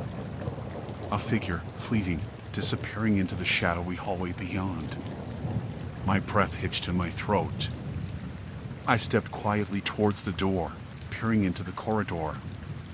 There was nothing there, just the emptiness of night stretched endlessly before me. I closed my eyes for a moment, trying to shake off the paranoia, but the weight of the phone call lingered like a specter. "Get it together," I whispered under my breath, forcing myself to step out into the hallway. But the hall felt treacherous, every corner seemed to hide someone, every flicker of light left me unsettled. I walked faster, my pulse quickening. I needed to find someone to tell, but who would I trust? The distance to the nurse's station felt infinite, and the oppressive darkness closed in, thick and suffocating around me. I rounded the corner and froze. A figure stood at the far end of the hallway, cloaked in shadows. My skin prickled as I squinted, unable to discern their face. I opened my mouth to call out, but no sound came. Instead, I took a step back, instinct overtaking reason, the chill of fear filling my lungs. That was when I felt it, the oppressive weight of presence. I wasn't just being watched, I was being hunted. The fluorescent lights flickered above, casting an unsettling glow across the empty corridors of St. Augustine's Hospital. It was just past midnight, and the once bustling establishment lay silent, save for the occasional beeping of machines and the faint echo of my footsteps. I had grown accustomed to the eerie stillness during my shifts, but tonight felt different, as if the shadows themselves were alive and breathing. I had returned to my station after checking on Mr. Davis in room 206, an elderly man whose frail body seemed to be losing the battle against time. As I settled into my chair, I couldn't shake the feeling that eyes were on me, eyes that belonged to something lurking just out of sight. I took a deep breath, attempting to dispel the creeping dread that turned my stomach into knots. The phone on my desk rang, startling me out of my thoughts. The sound echoed through the quiet like a gunshot in a vacuum. I reached for the receiver, noting the time. It was 12:15 a.m. My heart raced as I answered, half expecting it to be a call for help, another emergency. Instead, I was met with silence, an ominous pause that stretched on until the unmistakable sound of heavy breathing filled the line. "Hello?" I tried to keep my voice steady, but it trembled despite my efforts. The breathing continued, slow and deliberate, a sinister rhythm that sent shivers down my spine. I hung up, my hand shaking as I set the receiver down. I told myself it was just a prank, the result of bored teenagers seeking thrills after dark. But I knew, deep down, that this was more than mere adolescent mischief. Minutes trickled by, each second stretching longer than the last. I focused on organizing charts and cleaning the workstation, anything that would keep my mind occupied. The shadows outside the window deepened, and I stole glances at the doors, half expecting someone to step through, but no one did. At 1:05 a.m., the phone rang again. My breath hitched in my throat.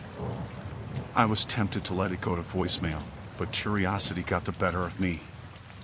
As I answered, the breathing resumed, more labored this time, as if the caller were exerting themselves, savoring my fear. "Who is this?" I demanded, though my voice wavered. No response, only the sound of their heavy breaths filling the void. I slammed the receiver down, my heart pounding a frantic rhythm. I no longer felt like I was alone in the hospital. I felt hunted. I spent the next hour in a haze, my nerves electrified. I checked on each patient, ensuring they were stable, but I couldn't shake the feeling that something was coming for me. When I returned to my station, I found the phone had been knocked askew.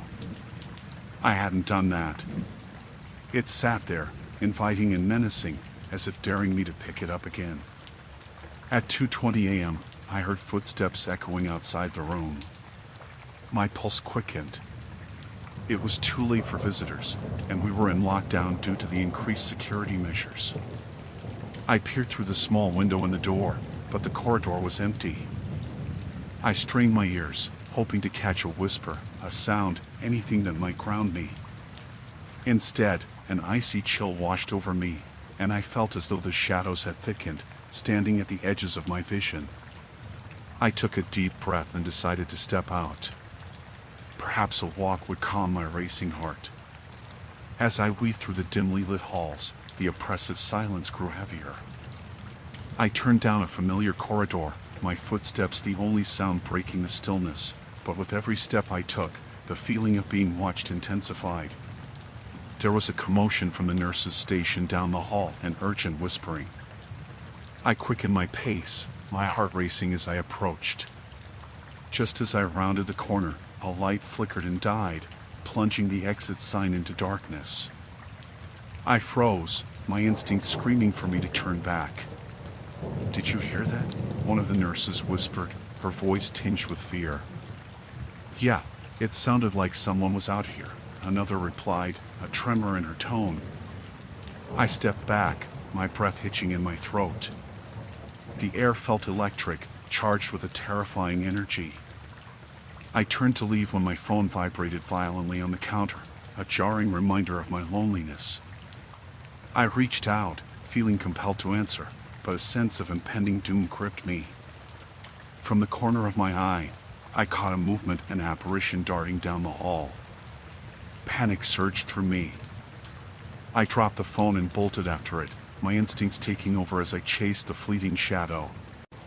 The hallway stretched endlessly ahead, walls closing in around me. I rounded the corner, ready to confront whoever was tormenting me, but the corridor was empty once more. I could hear the soft echo of my steps and the pounding of my heart, but the figure had vanished. I leaned against the wall, panting heavily, desperate for an explanation. A sudden ringtone pierced the stillness, shrill and jarring. I turned to see my phone lying on the floor, the screen illuminating the darkness. I grabbed it, and my heart sank when I saw an unknown number. I answered it, my voice shaking. "Who is this?" "Stop running," a low voice rasped, chilling my blood. "I'm closer than you think." I dropped the phone, its clatter echoing in the silence. My breath quickened, and a primal fear coursed through me. I was not just a nurse in a hospital. I was prey in a game I could not comprehend. The walls seemed to close in, the shadows growing denser, and I knew with every fiber of my being that I was not alone. For the first time that night, I truly understood the horror of my reality. I was being hunted.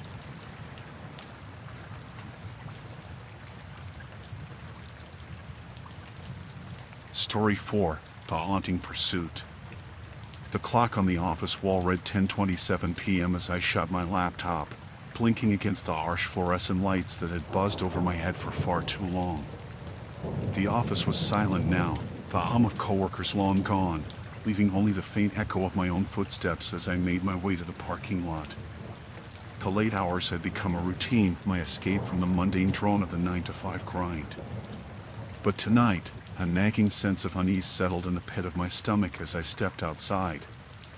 The air was crisp, a sharp contrast to the warmth of the building. I shivered slightly, wrapping my cardigan tightly around my shoulders as I navigated to my car. My sedan looked lonely in the dim light, its surface glistening with dew from the evening chill. I fumbled for my keys, mindful of the growing darkness around me. The lot was nearly empty, save for a couple of cars parked in the farthest corner, their shapes indistinct under the flickering street lamp. As I started the engine, a shiver of apprehension raced down my spine. It was one of those feelings that I couldn't quite shake off. I told myself it was just fatigue, the long hours blurring my judgment. But as I pulled out of the lot and onto the empty street, I couldn't ignore the nagging sensation that I was being watched. The roads were quiet as I made my way home. The occasional flicker of headlights from a car passing by offered a momentary comfort, but it was fleeting. I turned on the radio, hoping the familiar voices would drown out the unsettling quiet. Then, as I approached the first turn, I noticed headlights behind me too close. I stole a glance in the rearview mirror, and my heart raced. A car with tinted windows had appeared, trailing me at a distance that felt too deliberate. I gripped the steering wheel, my knuckles whitening as I pulled into a winding back road.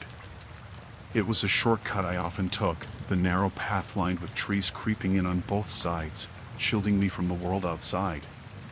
But instead of relief, the unease intensified.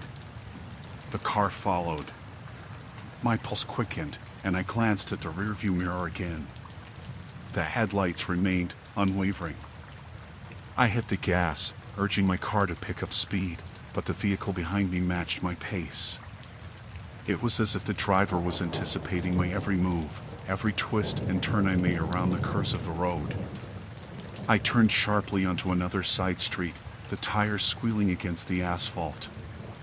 My breath came in quick bursts, panic clawing at my chest.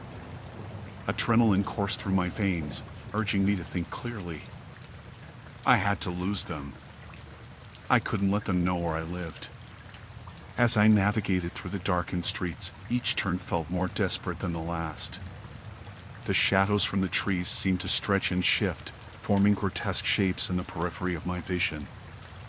I could almost hear the whispers of those who had once walked these roads, stories of lost souls lingering just beyond my consciousness.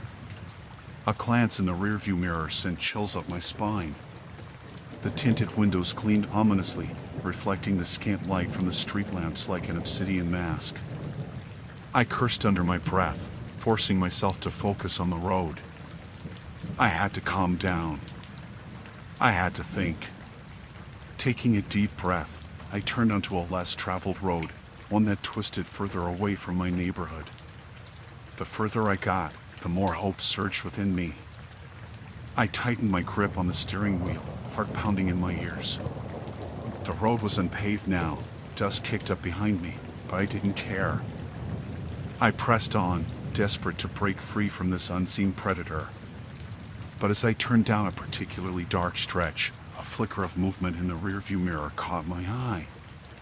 The car behind me was closer now, its headlights slicing through the shadows like a knife. Panic settled in my throat. How had they managed to close the distance so quickly? I felt as though I were in a nightmare, where every curve and bend of the road was predestined, and each effort I made only drew them closer. I took a sharp left, my tires skimming the gravel as I glanced in the mirror once more.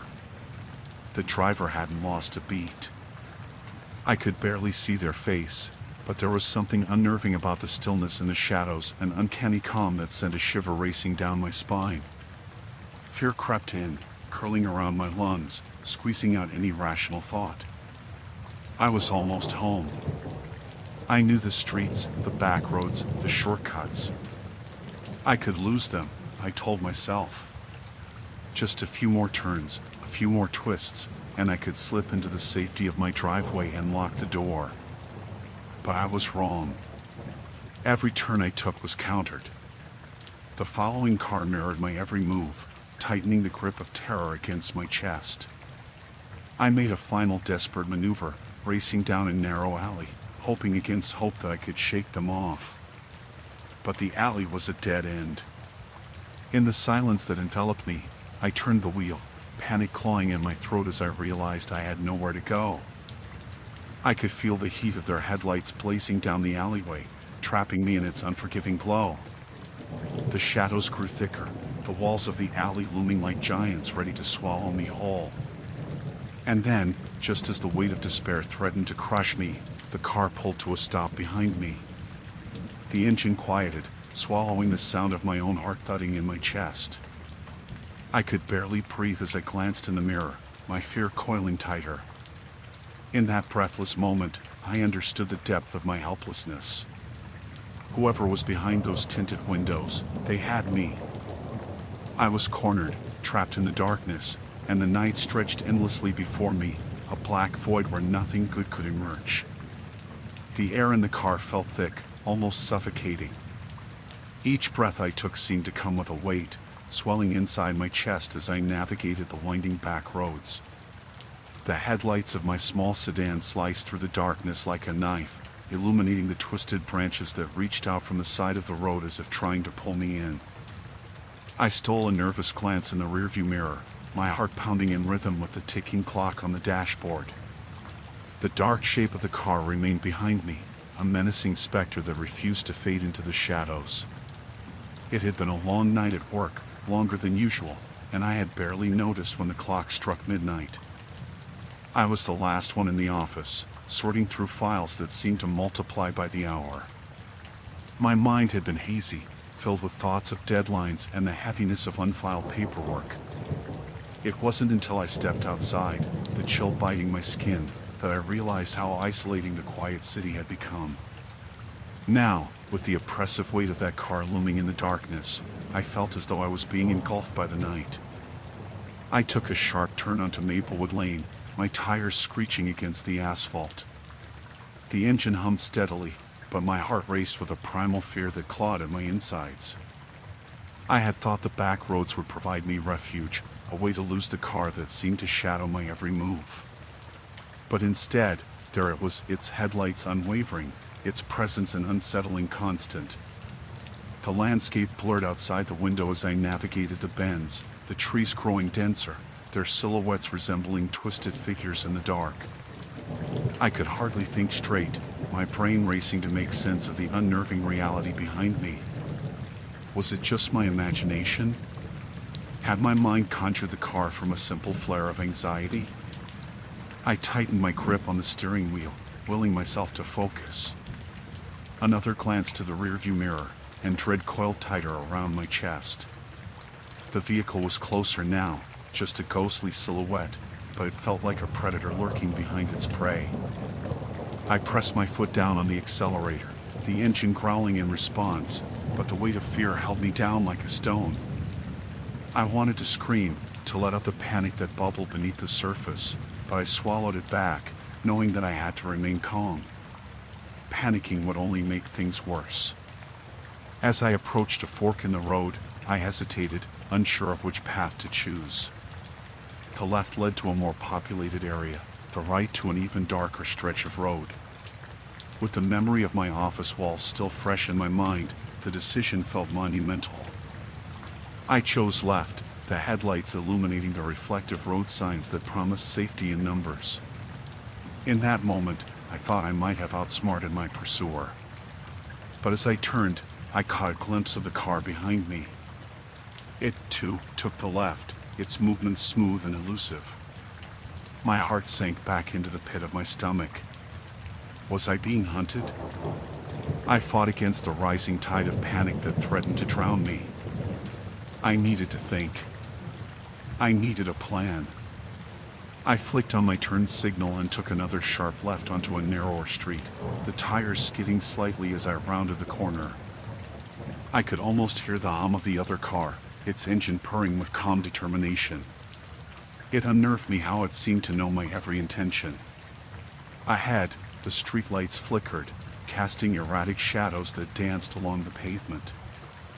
I could see a small diner up ahead, a beacon of light in the oppressive dark.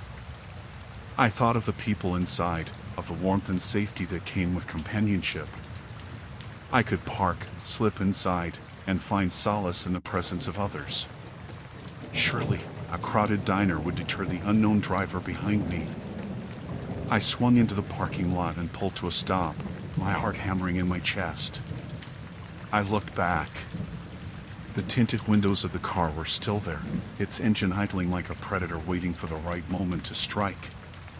Uncertain, I reached for the door handle, a fleeting thought urging me to flee. But before I could open the door, the car behind me moved, slowly, as though testing the waters. My breath caught in my throat.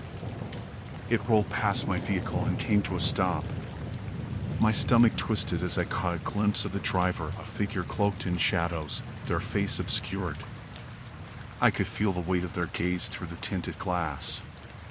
A swell of ice enveloped my spine, and I leaned back, trying to disappear into the fabric of my seat.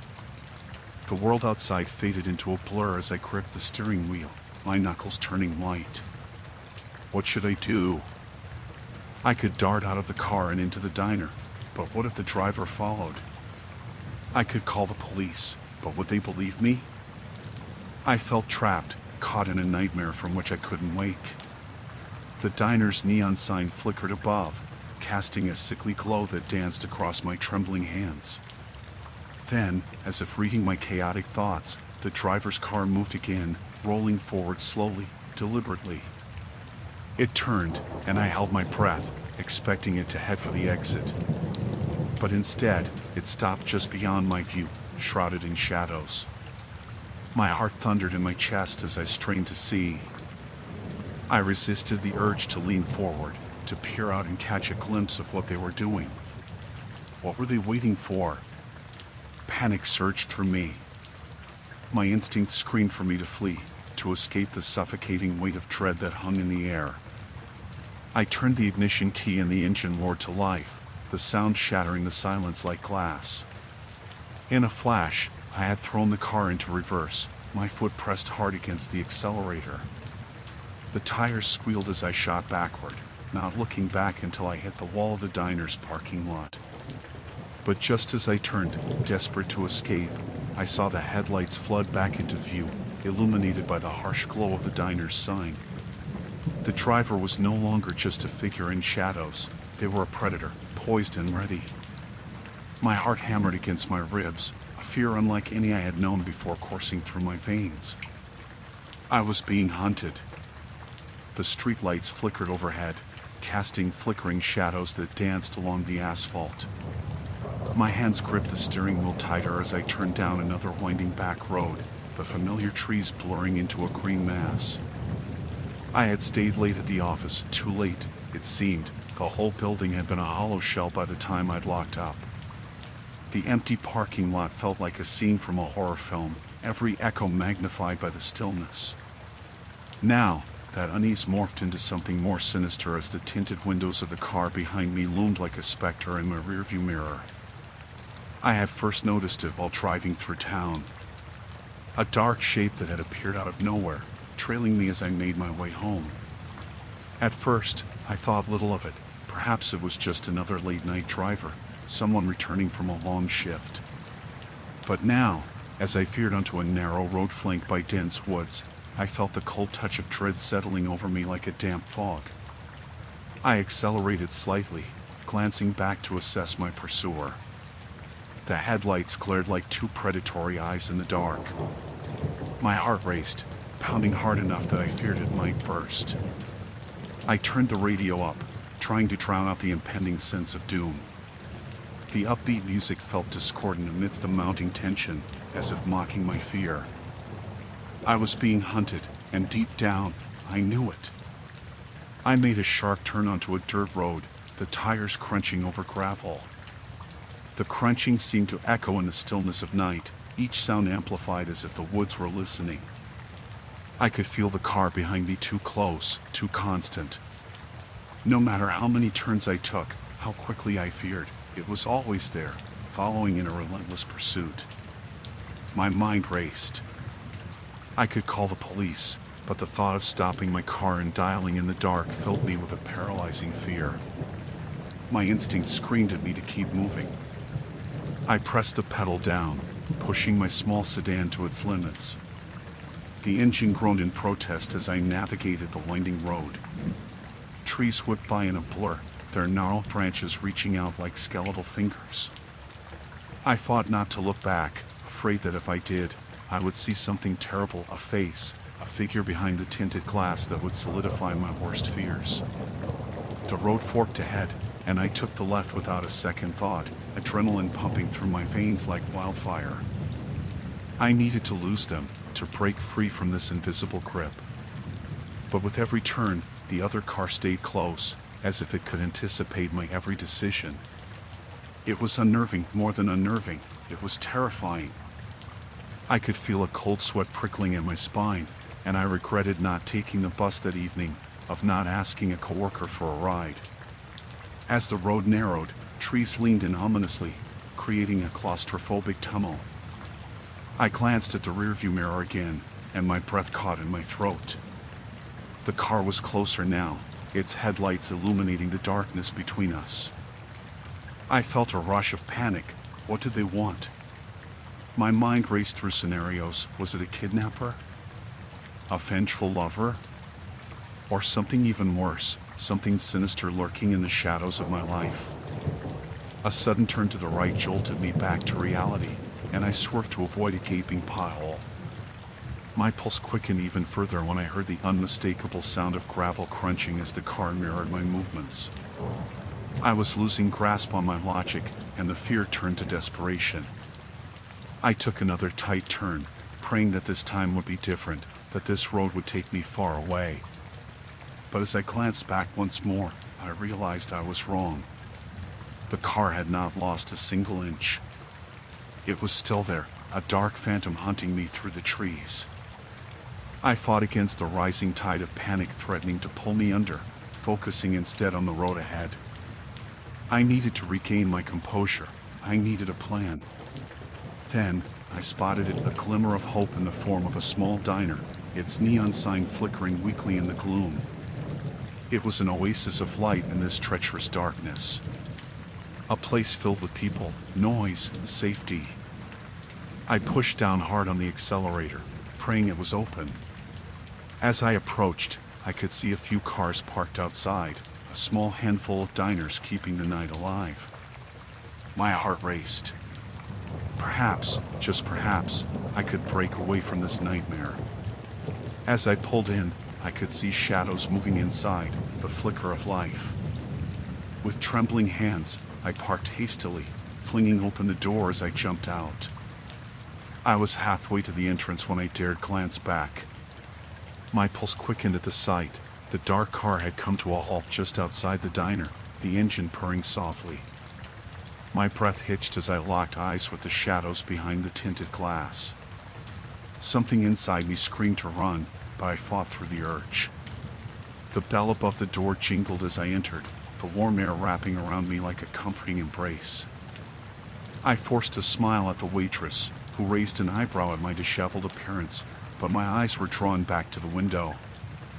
The car remained, lurking in the dark, and for the first time, I felt exposed, vulnerable, and utterly afraid. I ordered a coffee, trying to anchor myself in the mundane routine of life. As I waited, I glanced out again, the tension knotted tightly in my chest. The driver had not moved, but I could sense their gaze, burning through the tinted glass. The world around me blurred into the background, fading away until it was just me, the diner, and the oppressive weight of dread that had settled upon my shoulders. I wanted to scream, to cry out for help, but all I could do was sit and wait, fingers trembling near the steaming cup, praying that the nightmare would end. I had hoped the late shifts would quiet my mind, a quiet hum of paperwork against the backdrop of fluorescent lights. But as I turned the key in my car's ignition that night, the monotony of my work faded, replaced by an unsettling sense of awareness. The evening air felt thick, heavy, as though the world outside my office walls held secrets I wasn't meant to discover. I dismissed the creeping anxiety as tiredness, shaking it off as I merged onto the empty road. The streetlights flickered overhead, casting elongated shadows across the asphalt.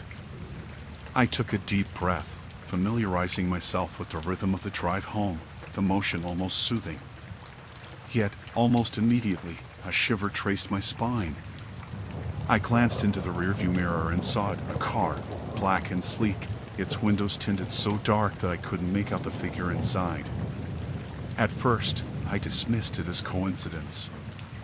Perhaps I was being paranoid after a long night.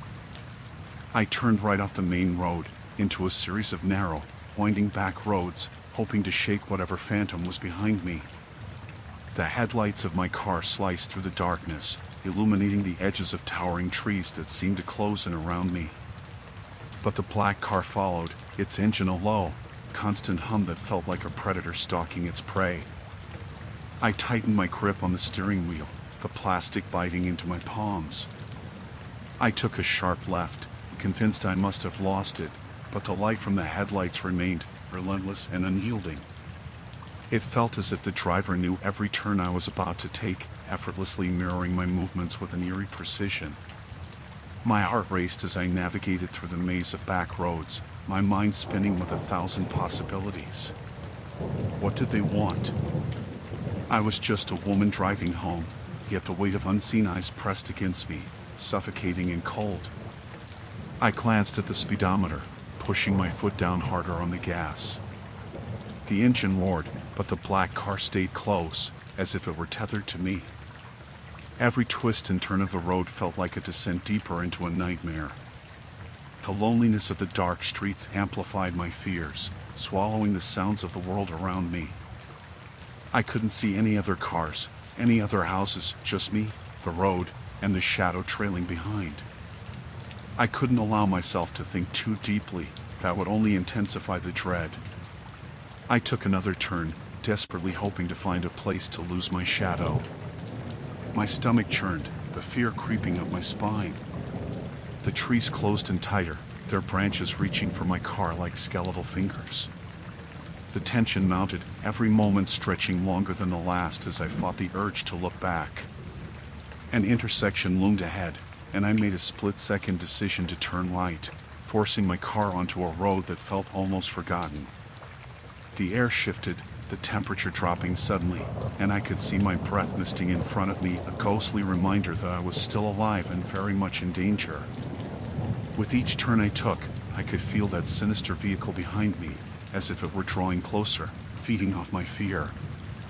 I glanced in the mirror again, and for a brief moment, I thought I saw movement inside the dark car, a shadow, perhaps.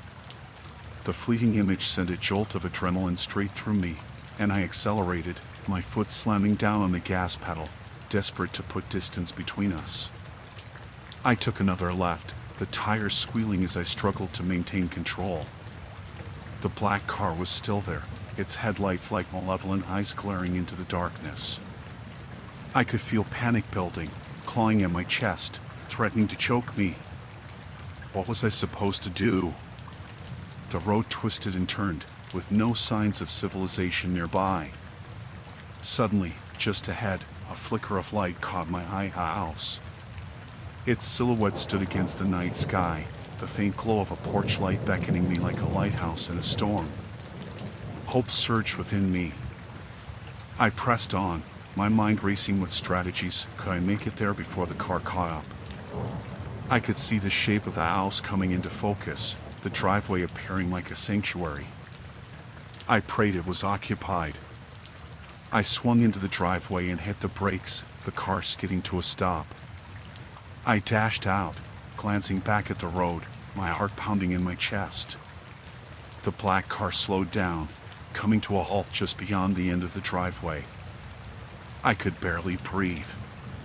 My heart drummed loudly in my ears as I watched, frozen in place. The windows remained tinted, but I sensed someone inside, watching me.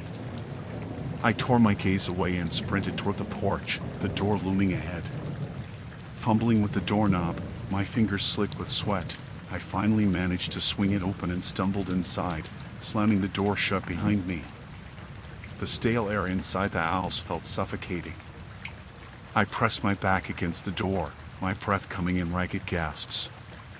There was no sound, and for a moment I thought perhaps I had escaped. But then, through the silence, I heard a low, unmistakable rev of an engine outside. I edged toward the window, the chill of dread creeping back into my veins. I peeked through the curtain, my heart sinking as the black car remained parked at the end of the driveway, an ominous specter in the night. No one got out. No one moved. Just the waiting, the stillness, and the overwhelming feeling that my nightmare had only just begun. The darkness wrapped around me like a heavy shroud as I turned onto the back roads leading home. My headlights pierced the oppressive veil of night, illuminating only a few meters ahead, and that singular stretch of asphalt felt like a lifeline. The tick-tock of the dashboard clock echoed in the stillness, each second amplifying my unease. It was nearly 1 a.m, and the night had drained me of any remaining energy, but that weariness was overshadowed by the unsettling sensation that I was being watched. It began shortly after I left the office. I had noticed headlights in my rearview mirror trailing too closely, the glint of tinted windows barely discernible. My heart raced as I turned down a narrow lane, hoping the driver would pass by or lose interest. Instead, the car followed. It felt like a cruel game of cat and mouse, and I was the mouse, scurrying through the labyrinthine back roads while the cat, this unknown entity, remained steady in its pursuit. I hit the gas, the engine roaring in protest. The winding road twisted and turned, sharp bends revealing only fleeting glimpses of the landscape, dark trees looming like sentinels on either side. I could hear the gravel crunching beneath my tires, the sound almost sinister in the quiet. But the car behind me didn't falter. Its headlights stayed stubbornly fixed on my rear, unwavering and relentless. I tried to shake the feeling of dread clawing at my insides. It was just my imagination, I told myself. Late nights at the office and too many cups of coffee had warped my perception. Yet, every time I glanced in the mirror, I saw those headlights, unwavering, drawing closer with every turn I made.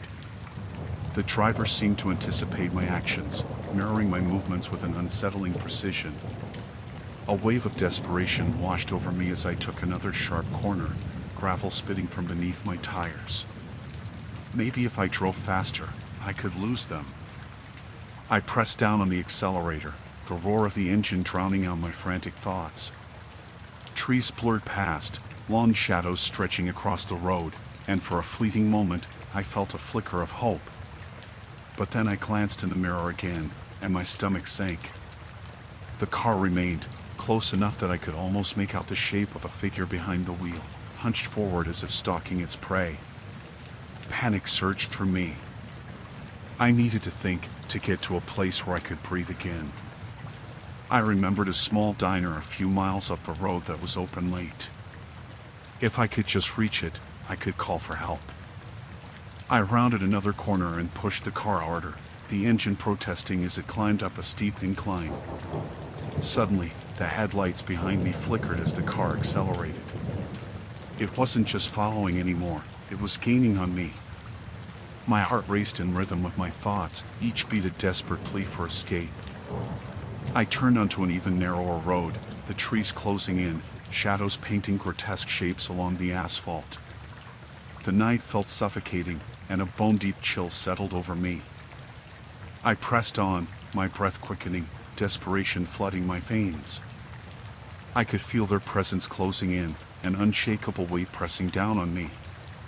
There was an eerie calm to the air around me, as if the world had paused to take notice of the chase. The headlights behind me glared like the eyes of a predator, relentless in their pursuit. Then, without warning, I lost my bearings. The road forked ahead, one direction leading deeper into the woods, the other descending toward the diner. I could almost hear the siren call of safety echoing in my mind, urging me to take the left. But dread twisted my insides. What if they knew I was headed there? With a racing heart, I veered left, the tires skidding over dirt and gravel. The trees tightened around me as if reaching out with gnarled fingers, the shadows morphing into nightmarish forms. I glanced back, only to find that the car had done the same, mirroring my decision with unsettling precision. It was a ghostly figure, weaving through the trees like a wraith. Sweat clung to my palms as I wrestled with my thoughts. I had to outsmart them. I needed a plan. I crept around a bend, the screech of tires cutting through the silence, and then silence fell. The headlights behind me vanished. My breath caught in my throat. Had I finally lost them? I dared to hope, slowing the car and glancing into the rearview mirror. Nothing but darkness loomed behind me, stretching into the void of the night. My heart pounded, the thrumming echoing in my ears. I pressed the gas pedal again, determination mingling with dread, pushing me toward the diner and the safety it promised. But then, out of the corner of my eye, I saw it. A sudden flash of headlights appeared, cutting through the trees from a direction I had never anticipated. They weren't just behind me, they had circled around, waiting for their moment. A chill ran down my spine as I realized that escape was slipping through my fingers like sand. The road ahead seemed to narrow further, a tunnel of darkness closing in. I slammed my foot on the gas, the engine roaring, but it felt like I was only prolonging the inevitable. I had no choice but to keep driving, each turn becoming more frantic, the car behind me drawing closer with every frantic heartbeat. I rounded another corner, and the diner lights finally flickered in the distance, a beacon of hope. But a sinking feeling twisted in my gut as I realized that the car would be right behind me, and by the time I reached it, I wouldn't be alone. It was only a matter of moments before the nightmare would reach its climax, and I would confront whatever dark fate awaited me.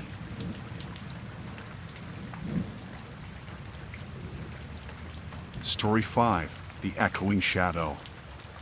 I had never considered myself superstitious, but the moment I spotted the jacket slumped against the darkened corner of the train station, a shiver skittered down my spine.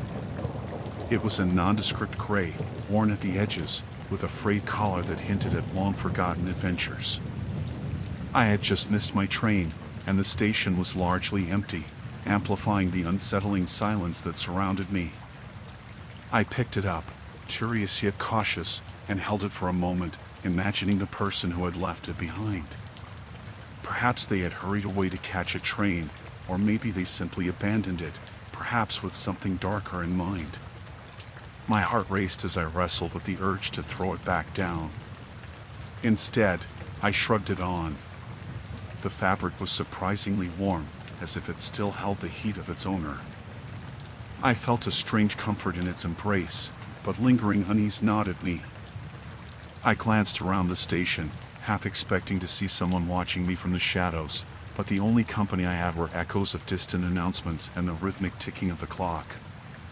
I exited the station just as the last vestiges of daylight dipped below the horizon. The evening enveloped the world in a shroud of deep indigo, and I hurried home, the jacket clutched tightly around my shoulders. I told myself I would return it the next day, but I felt an odd attachment to it, as if it had somehow become a part of me. Over the next week, I wore the jacket frequently, its weight soothing against my skin.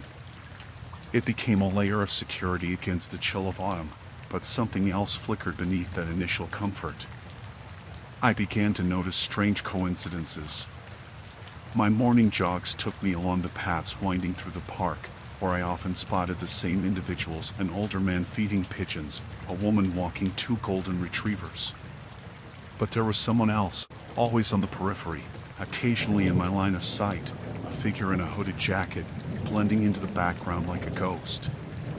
At first, I dismissed it as paranoia. People come and go in the park. Perhaps I just happened to cross paths with the same person multiple times. But then, my unease heightened when I stumbled upon a set of photos on my phone. I had taken a few snapshots during my runs: sunrise over the trees, the dew-soaked grass, the serene lake reflecting the amber sky. In one of the photos, the figure in the hooded jacket lurked in the background, a dark silhouette just before the trees. I squinted at the screen, heart hammering, trying to suppress the growing dread. Could it be a coincidence? I flicked through the album, and there it was again, a different angle, clearer this time, that unmistakable gray jacket with the frayed collar. I scrolled, breath hitching with every swipe. The figure appeared in 5 different photos taken across 3 days, always just far enough that I couldn't make out any details, yet close enough to be unsettling. I felt the room closing around me, shadows creeping along the walls. I couldn't shake the feeling that someone was tracking my every move. The jacket had transformed from a comforting artifact into a sinister talisman. I tried to convince myself it was all in my head, that the figure was just another stranger enjoying the same park. But every time I saw the jacket draped over a chair or hanging on a hook, my skin prickled with the knowledge that someone else was connected to it. By the end of the week, I was a ball of nerves. I began to notice oddities in my daily routine. The way the cashier at the corner store seemed to take a moment longer to ring up my items, as if scrutinizing my every purchase. The fleeting glances from strangers on the subway, their eyes darting toward the jacket, and the hushed whispers I couldn't quite catch. I felt the weight of their stares like a vice around my chest. There were nights when I lay in bed, staring at the ceiling, convinced I could hear footsteps outside my window. I'd jump up, heart racing, peering through the curtains to find only darkness on the street below. My mind spiraled, conjuring scenarios where I was being hunted, the figure in the jacket closing in as I tried to escape. I had to know more. That Saturday, I returned to the park, determined to confront my paranoia. I took the jacket with me, hoping to shed its eerie grip. As I walked, I scanned the paths, searching for the figure. Hours passed, but I found only the mundane, a jogger, a couple holding hands, children laughing in the distance. Just as I was about to give up, I spotted him, the man in the hooded jacket, standing beneath the skeletal branches of a gnarled tree. My breath caught in my throat. He stood facing away from me, like a statue crafted from shadows. For a moment, I thought of turning back, of running in the opposite direction, but something compelled me forward. I took a step, then another, dread coursing through me as I approached. "Excuse me," I called, the phrase barely a whisper on my lips. He turned slowly, and in that instant, the world slowed. Recognition glimmered behind his eyes, a dark awareness that twisted my stomach into knots. The jacket slipped from my shoulders, pulling around my feet as the realization crashed over me. I had become more than an observer. I was part of a chilling tableau, trapped within a story that had no clear ending. The man smiled, and the unease that had plagued me for days swelled into a palpable dread. In that moment, I understood that this was no coincidence. The jacket, the figure, everything had been leading to this confrontation. The fear that had bloomed in the recesses of my mind now consumed me whole, and as I stared at the man across the park, I realized I was not just being watched, I was part of his game. The chill from the night air seeped through my window as I sat in my living room, staring at the array of photos sprawled across the coffee table. Each image was a captured moment from the past week, but there was something unsettling about them now. The same brown jacket appeared in every single one. I rubbed my temples, trying to allay the headache brewing in my forehead. This couldn't be happening. It all began at the train station, an ordinary Tuesday evening when the world felt comfortably mundane. I had spotted the jacket draped over a nearby bench while waiting for my train. It was a nondescript piece, faded and worn, but something about it tugged at my curiosity. I approached it, half expecting someone to rush back and reclaim it, but the bench remained empty, and the jacket lay forlorn, as if it were waiting for someone who would never return. After a moment's hesitation, I grabbed it and checked the pockets. Nothing but a crumpled receipt and a small, frayed piece of paper that had long lost its print. I shrugged and tossed it over my shoulder. It was chilly and I thought it would come in handy if the night got colder. Now, as I sifted through the photographs, my pulse quickened. My heart thudded in my ears at the sight of it, the jacket worn by a faceless figure, lurking in the background of a park where I had taken my son for a weekend outing, hanging off a fence at the old cemetery where I'd gone to clear my head, draped over a rail at the coffee shop where I had sat for hours, lost in thought. I felt a tightening in my chest that was almost a physical presence. Why hadn't I noticed it before? The jacket wasn't just appearing, it was tracking me. I could feel a cold sweat trickling down my spine as I recalled the moments I had thought were just mundane encounters. I had felt eyes on me in the park, felt a prickling at the back of my neck that I had brushed aside as paranoia. But now, the dots connected in a dreadfully sinister pattern. I grabbed my phone and flipped through the photos again, zooming in on the jacket each time, observing the small details that made my skin crawl. The fraying seams, the way it hung lifelessly, the almost spectral quality of the figure wearing it. Was it even a person? I couldn't tell. The images blurred at the edges, shrouded in shadow. I caught my breath, fighting the urge to scream as reality twisted into something grotesque. I needed air. With my hands shaking, I tossed the photos back on the table and stepped outside, forcing myself to breathe in the cool night air. But the clarity I had hoped for was elusive. Instead, the darkness felt heavier around me, the shadows of the trees stretching and contorting into shapes that sent my imagination spiraling. I noticed flickers of movement from the corner of my eye, but each time I turned, I found only the stillness of the neighborhood. I decided to retrace my steps, to go back to the train station, the origin of this unsettling presence. The station was less than a mile away, and I resolved to confront the scene where I had first encountered the jacket. The streetlights offered a meager glow as I made my way, my thoughts racing. Arriving at the station, I felt a sense of unease settle over me. The platform was deserted, the silence almost deafening. I paced back and forth, glancing at the bench where I had first seen the jacket. It was empty now, just a desolate piece of furniture in a sea of gray concrete, but that didn't soothe the gnawing anxiety in my gut. My phone buzzed. I pulled it out, half expecting a message from my wife checking in on me. Instead, it was an alert from the photo app, suggesting new memories based on my recent uploads. I opened it, and dread washed over me. There it was again, the same brown jacket, now appearing in a picture taken from a street corner just outside my office. I stumbled back, my breath hitching. It was like the jacket had a life of its own, weaving in and out of my existence, ensnaring me in some grotesque game. It was impossible, but I couldn't deny what I'd seen. Suddenly, a noise broke the stillness, a soft shuffle, the kind that raised a hair on the back of my neck. I turned quickly, adrenaline surging through my veins as I searched the shadows. "Hello?" My voice echoed into the darkness. There was no response, just the wind whispering through the trees.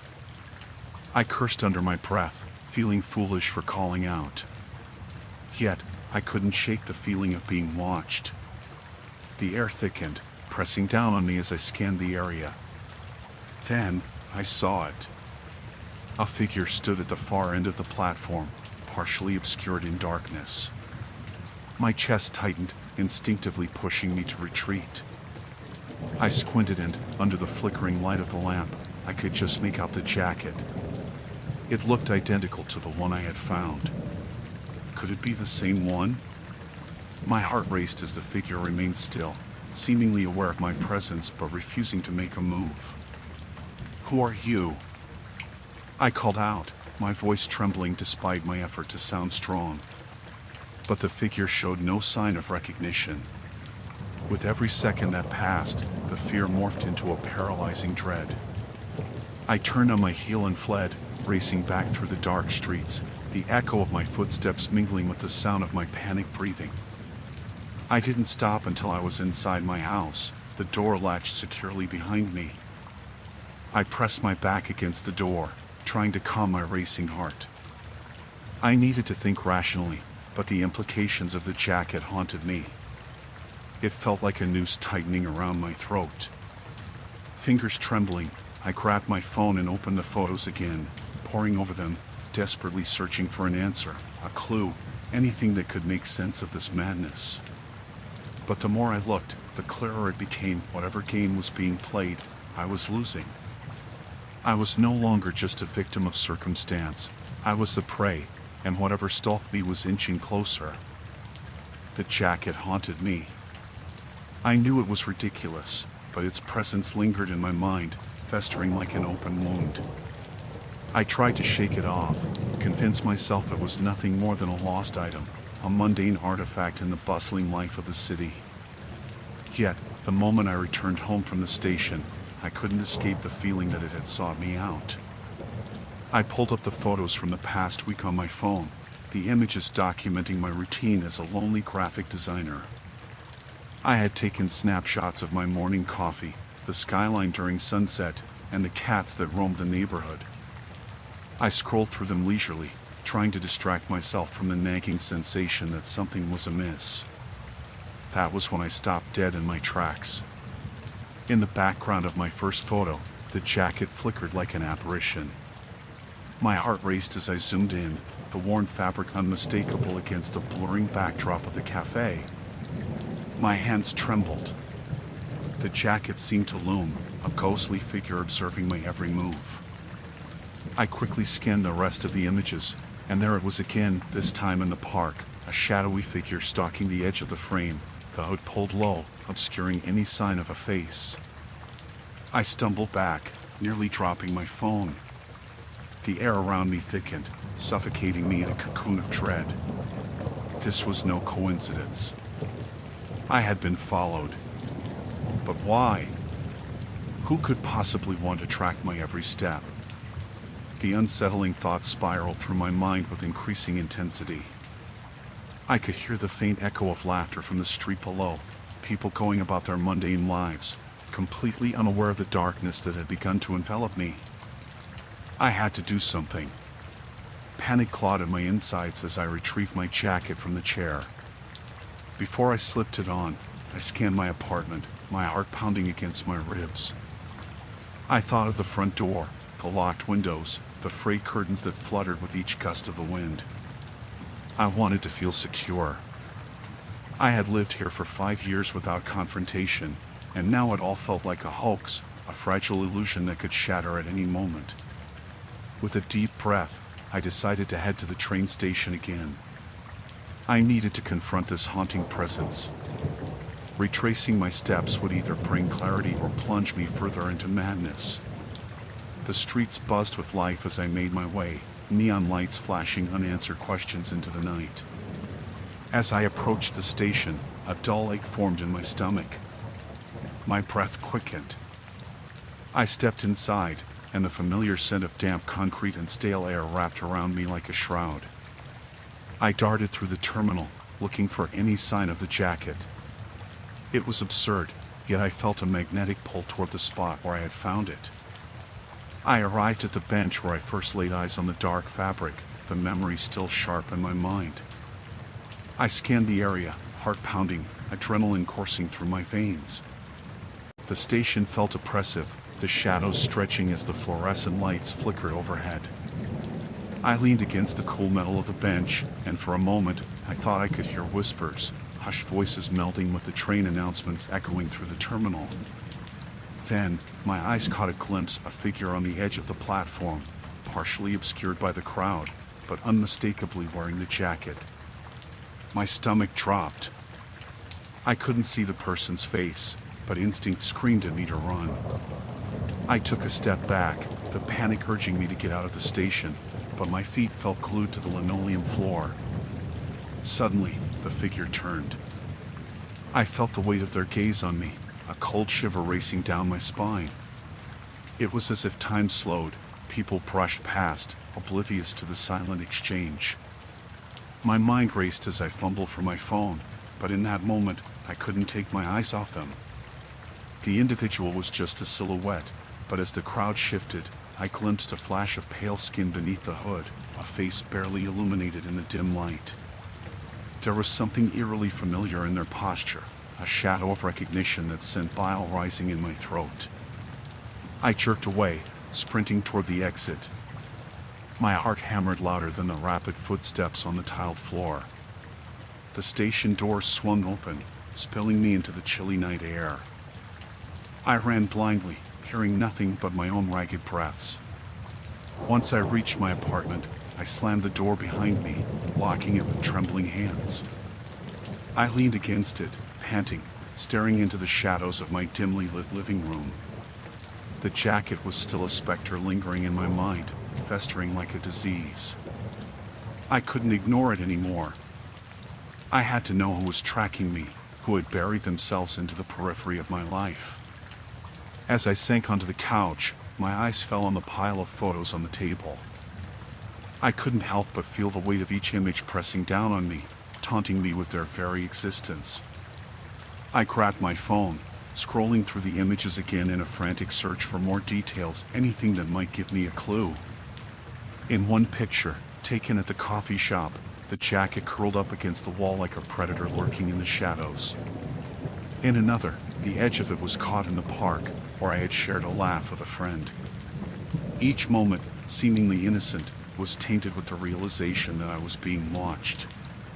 A thought flickered through my mind, a fleeting, creeping tendril of paranoia. What if the jacket wasn't just a coincidence but a message? I could feel it now, the weight of the unknown pressing down heavily, urging me to delve deeper into the rabbit hole I had unwittingly fallen into. Each photo, each memory, began to twist and warp, an unsettling reflection of a world I no longer understood. I was a ghost haunting my own life, the jacket a reminder that I was never truly alone. As the night drew on, I could feel the shadows closing in, whispering the unspeakable truth I had tried to ignore. I wasn't just being followed, I was being hunted. I barely slept that night. My dreams were a twisted echo of the past week, replaying the blurry edges of reality with a surreal twist. Each time I closed my eyes, the image of that ominous jacket lingered in my mind, a ghostly specter bound to my every move. The worn fabric, a deep navy blue with frayed cuffs, now seemed omnipresent, a silent predator lurking in the shadows of my life. The following morning, I decided to leave my apartment. The walls felt constraining, as if they were inching closer, suffocating me in my own skin. I needed air, a semblance of normalcy. I grabbed my camera instinctively, hoping to distract myself with the routine of capturing everyday moments. I was a photographer by passion, and it had always provided me solace. I wandered to the nearby park, the sun peeking through the drab clouds, casting flickers of light on the grass. Each click of the shutter offered a brief escape from the gnawing paranoia. I focused on the children playing, the elderly couples feeding pigeons, the squirrels darting between branches. Yet, I couldn't shake the feeling that I was being watched.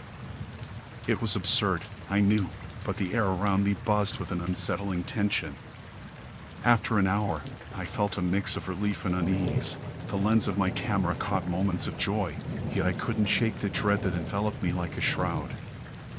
I returned home, my hands trembling slightly as I uploaded the images onto my computer. The familiar excitement of reviewing my work was overshadowed by an unshakable dread.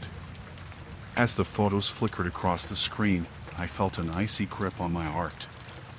In one image, a candid shot of two children laughing as they chased each other. There it was. The jacket. It hung in the background, draped over a park bench, unnoticed at the time. My breath quickened, and I leaned closer to the screen, examining it intently. The same frayed cuffs, the same deep navy hue. I could hardly convince myself it was a coincidence anymore. I scrolled through the rest of the day's images, and there it was again, a glimpse of the jacket in a distant frame, partially obscured behind a tree. A cold sweat trickled down my back. Each photo I took that week bore evidence of the jacket's unyielding presence. I flipped through the images, my heart pounding with every new discovery, like a countdown to dread. I could no longer rationalize my growing paranoia. I had indeed been followed. The jacket was more than an article of clothing. It was a harbinger of something sinister, tethered to me through time and space. The realization gripped me with a primal fear. Who wore it? Why did they stalk me with such precision? In a fit of frustration, I slammed my laptop shut. I needed clarity, a break from this spiraling anxiety. Perhaps a walk to the train station would clear my mind. It was a place I had been before, a nexus of faces and stories where I could lose myself amidst a crowd. I grabbed my jacket and headed out. The world outside felt stark and bright, but each step stirred my anxiety, the rhythm of my heartbeat punctuating the silence around me. As I approached the station, the hubbub of commuters filled the air. I meandered through the throng, my eyes scanning the crowd for any hint of familiarity, any flash of fabric that might send me spiraling into paranoia. I reached the platform and leaned against a metal railing, peering down the tracks. The sound of trains thrumming in the distance soothed me slightly, grounding me in the moment. But my reprieve was short-lived. I felt it again, the sensation of being watched. I turned, scanning the faces around me, but they were all lost in their worlds, their lives far removed from mine. Then, I saw her. A woman stood a few feet away, her coat a striking crimson against the drab grays and browns of the station. She was staring at me. My breath caught, and my heart raced. I had never seen her before, yet something about her gaze felt unsettlingly familiar. It was as if she recognized me, or perhaps she was the one who had been tracking me. I instinctively took a step back, my fingers trembling against the cold steel of the railing. My thoughts spiraled. Was she the one who owned the jacket? My skin crawled at the notion. I snatched my camera from my bag, hoping to capture her, an image that might clarify this unfolding nightmare. As I raised the lens, she smiled. I faltered, the camera shaking in my grip. It was not a smile of kindness or curiosity, it was knowing. It sent a chill racing through my veins. I lowered the camera, feeling a pit open within my stomach. I had to leave. This wasn't merely a coincidence, it felt like a noose tightening around my neck. I turned abruptly and fled, pushing through the crowd, my heart pounding louder than the trains. I could feel her presence behind me, an invisible thread weaving through the throng, pulling me further into a web of dread. I didn't dare look back, fearing that if I did, I would find her right there, just a heartbeat away, the jacket draped over her arm like a trophy. As I burst out of the station and into the street, I felt the suffocating weight of paranoia closing in. I had to find a way to escape this cycle, to sever the connection that bound me to the haunting jacket and its unseen owner. But every step I took felt like another step deeper into the abyss, the shadows whispering secrets I was no longer sure I wanted to hear. The train station loomed behind me, an unwelcoming hulk of concrete and steel.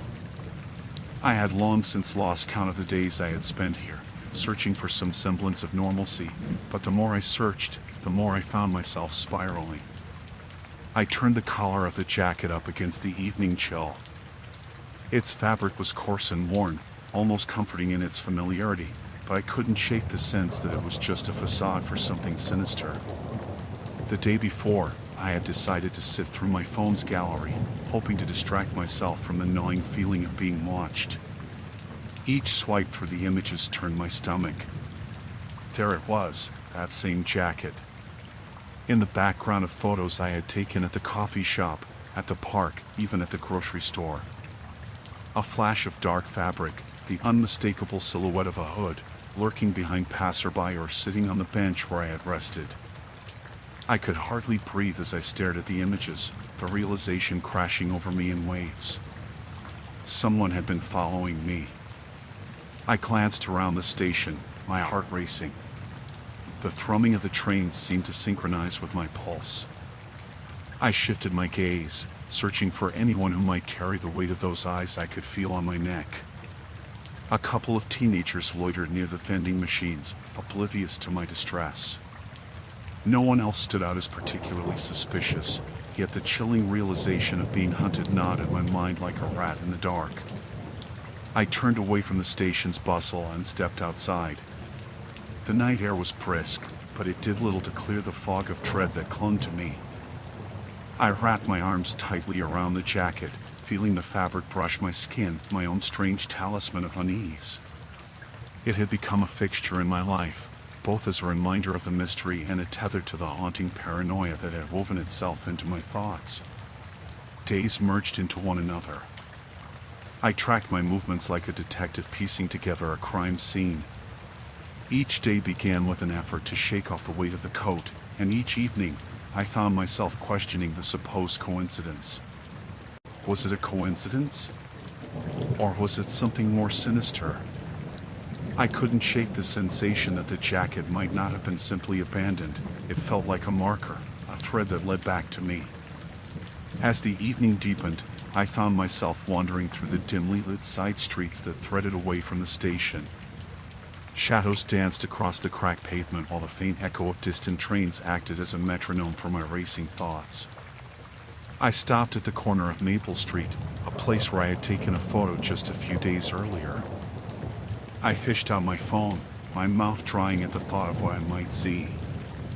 I flipped through the gallery, each swipe igniting a new wave of dread with every image.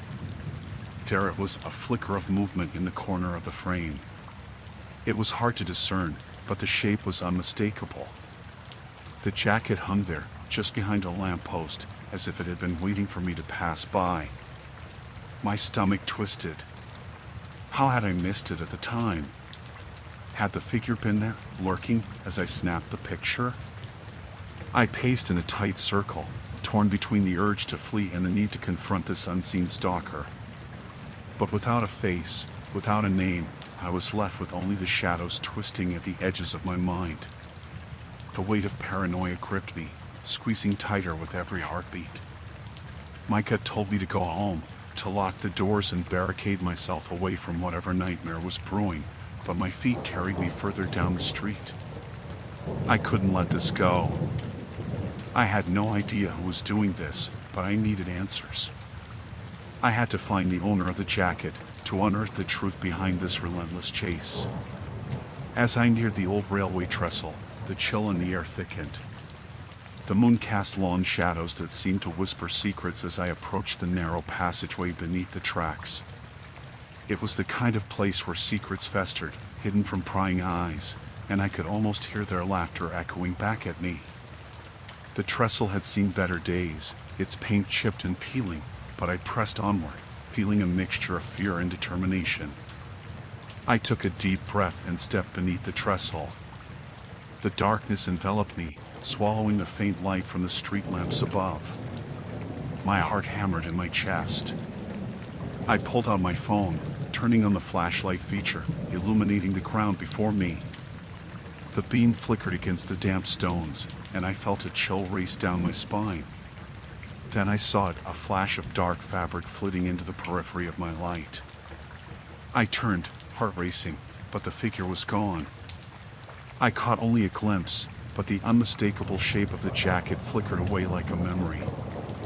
I cursed under my breath, frustration boiling over. "Show yourself!" I shouted into the emptiness, my voice echoing back to me in mocking laughter. Silence answered my call. I felt like a marionette with its strings cut, untethered from reality. I took a step back, the weight of the jacket heavy in my grasp. I stumbled in the darkness, scanning the shadows for any sign of movement. I was spiraling into madness, consumed by a fear that refused to loosen its grip. Just as I turned to leave, a soft rustle caught my ear. I froze, the hairs on the back of my neck standing on end. The darkness around me seemed to shift, and then I saw them, two glinting eyes peering out from the gloom, reflecting the light of my phone like twin beacons of malice. My breath hitched in my throat as I felt the world tilt under the weight of that gaze.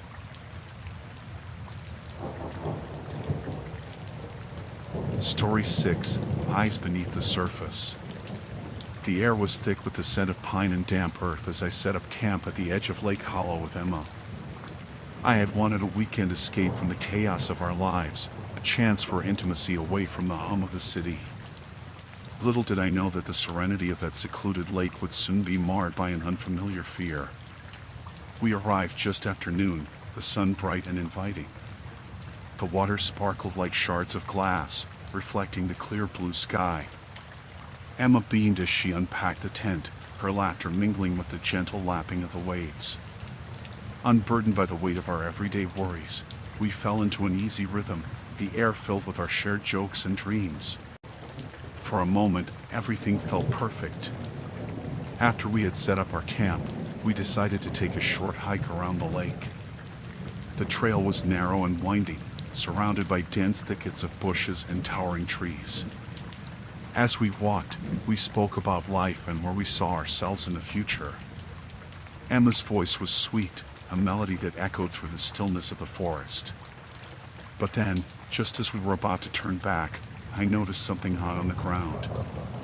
Footprints, fresh and unmistakable, led away from our campsite, disappearing into the underbrush. They were bare, the toes splayed out, and they seemed to have been made recently. Emma noticed my hesitation and turned to me, her brow furrowed in concern. I shrugged it off, attributing my unease to the vividness of the prints. "Probably just some kids messing around," I said, forcing a smile. But deep inside, a knot of dread twisted tighter. When we returned to our campsite, the sun hung low in the sky, casting long shadows that danced eerily across the ground. Our laughter faded as the shadows deepened, and an unsettling sensation crept over me. I couldn't shake the feeling that we were not alone, that someone or something was watching us from the thick foliage. At dusk, we built a fire, its crackling light flickering around us like a protective barrier. We roasted marshmallows and talked about everything and nothing, attempting to drown out the unease that had settled over me. Yet, with each snap of a twig, my heart raced. I found myself glancing into the trees, half expecting to see a figure lurking just beyond the light. As night descended, the forest transformed. The warmth of the fire could do little to dispel the chill that settled in my bones. The previously inviting lake now appeared foreboding under the cover of darkness, a vast expanse of black water that mirrored the night sky. The stars twinkled like distant, indifferent eyes, and the moon hung low, casting a pale glow over everything. We tried to sleep in our tent, huddled together beneath a well-worn sleeping bag. Emma nestled against me, her breath warm against my neck, but sleep eluded me. I lay wide awake, listening to the sounds of the night. The rustling of leaves, distant hoots of owls, and the occasional splashes from the lake seemed amplified, filling the air with an unsettling atmosphere. Then I heard a faint noise coming from outside the tent. A rustling, as though something was moving just beyond the fabric, too close for comfort. I held my breath, waiting for another sound, my mind racing with each possibility. I turned to Emma, but she was fast asleep, blissfully unaware of the tension that gripped me. I slowly unzipped the tent, the sound echoing loudly in the stillness. I peeked out, my heart pounding in my chest. The fire had dwindled to embers, casting flickering shadows. The trees loomed ominously, their branches swaying gently in the cool breeze, but there was nothing there. Just darkness, a thick, suffocating darkness. I stepped out, the ground cool beneath my bare feet. The lake was still, its surface mirror-like, but I felt the weight of eyes upon me, as if the very trees were alive, watching my every move. I hesitated, torn between the desire to explore and an instinct to retreat back into the safety of the tent. Just as I was about to return, I caught sight of something in the distance, more footprints, leading from the edge of the lake towards the trees. My stomach dropped, a chill creeping up my spine. These were not the same prints I had seen earlier. They were deeper, more defined, as if someone had been pacing back and forth by the water's edge. I called out, my voice trembling, "Emma?" No response. I took a step toward the water, straining my ears for any sign of movement. I felt exposed, like prey to an unseen predator. The rustling resumed, closer now. I was now alone, and the knowledge chilled me to the core. Suddenly, a twig snapped. My breath caught in my throat. I turned quickly, feeling the pounding of my heart in my ears. Something was out there, hidden in the darkness. I couldn't see it, but I could feel it watching me, waiting, as if it knew I was vulnerable. I stumbled back toward the tent, panic surging through my veins. As I reached for the zipper, I heard a whisper on the wind, a soft, eerie sound that sent shivers down my spine. The sensation of being followed intensified, every instinct screaming at me to get inside, to hide. I zipped the tent shut behind me and turned to Emma, shaking her gently. "Emma, wake up." "I think there's someone out there," I whispered, my voice barely audible. She stirred, blinking in confusion. "What? What are you talking about?" Before I could respond, a rumble of noise erupted outside, branches snapping and leaves rustling. I held my breath, heart racing, as the shadows beyond the tent swayed and shifted. Whatever was out there knew we were alone, and it felt closer than ever before. The sun dipped behind the jagged mountains, casting long shadows that crept across the campsite. I glanced at Jessica, her brow furrowed as she stirred the campfire, the flickering flames dancing in her eyes. We had set up our tent near the water's edge. The serene lake stretched before us, its surface smooth as glass, reflecting the fiery hues of dusk. A perfect escape from the chaos of our lives until the echoes of the day's discovery returned to haunt me. Jessica reached for the marshmallows, but her hand trembled. "Did you hear that?" she asked, her voice barely above a whisper. I straightened, straining to listen. The evenings in the woods were alive with sounds, but something sounded different. The rustling in the dense thicket, not far from where the tree line met the clearing, was too deliberate, too calculated, as if whatever made it was moving with purpose. I turned to face the darkness, trying to shake off the chill creeping up my spine. "Probably just a raccoon," I said, forcing a laugh I didn't truly feel. "They love campsites." Jessica nodded, but her eyes betrayed her worry. I didn't want to admit that I had spotted those footprints earlier, leading away from our campsite, disappearing into the underbrush. They were larger than any animal tracks I recognized, almost human-like in their shape, and they had unsettled me more than I ever wanted to reveal. With the sun's retreat, the air grew cooler, and I could feel the weight of the surrounding woods pressing in. I took a deep breath, trying to ground myself, but the smell of damp earth and pine needles felt overwhelming. My heart thudded in my chest like a war drum. "Let's eat," I suggested, trying to distract us from the growing tension.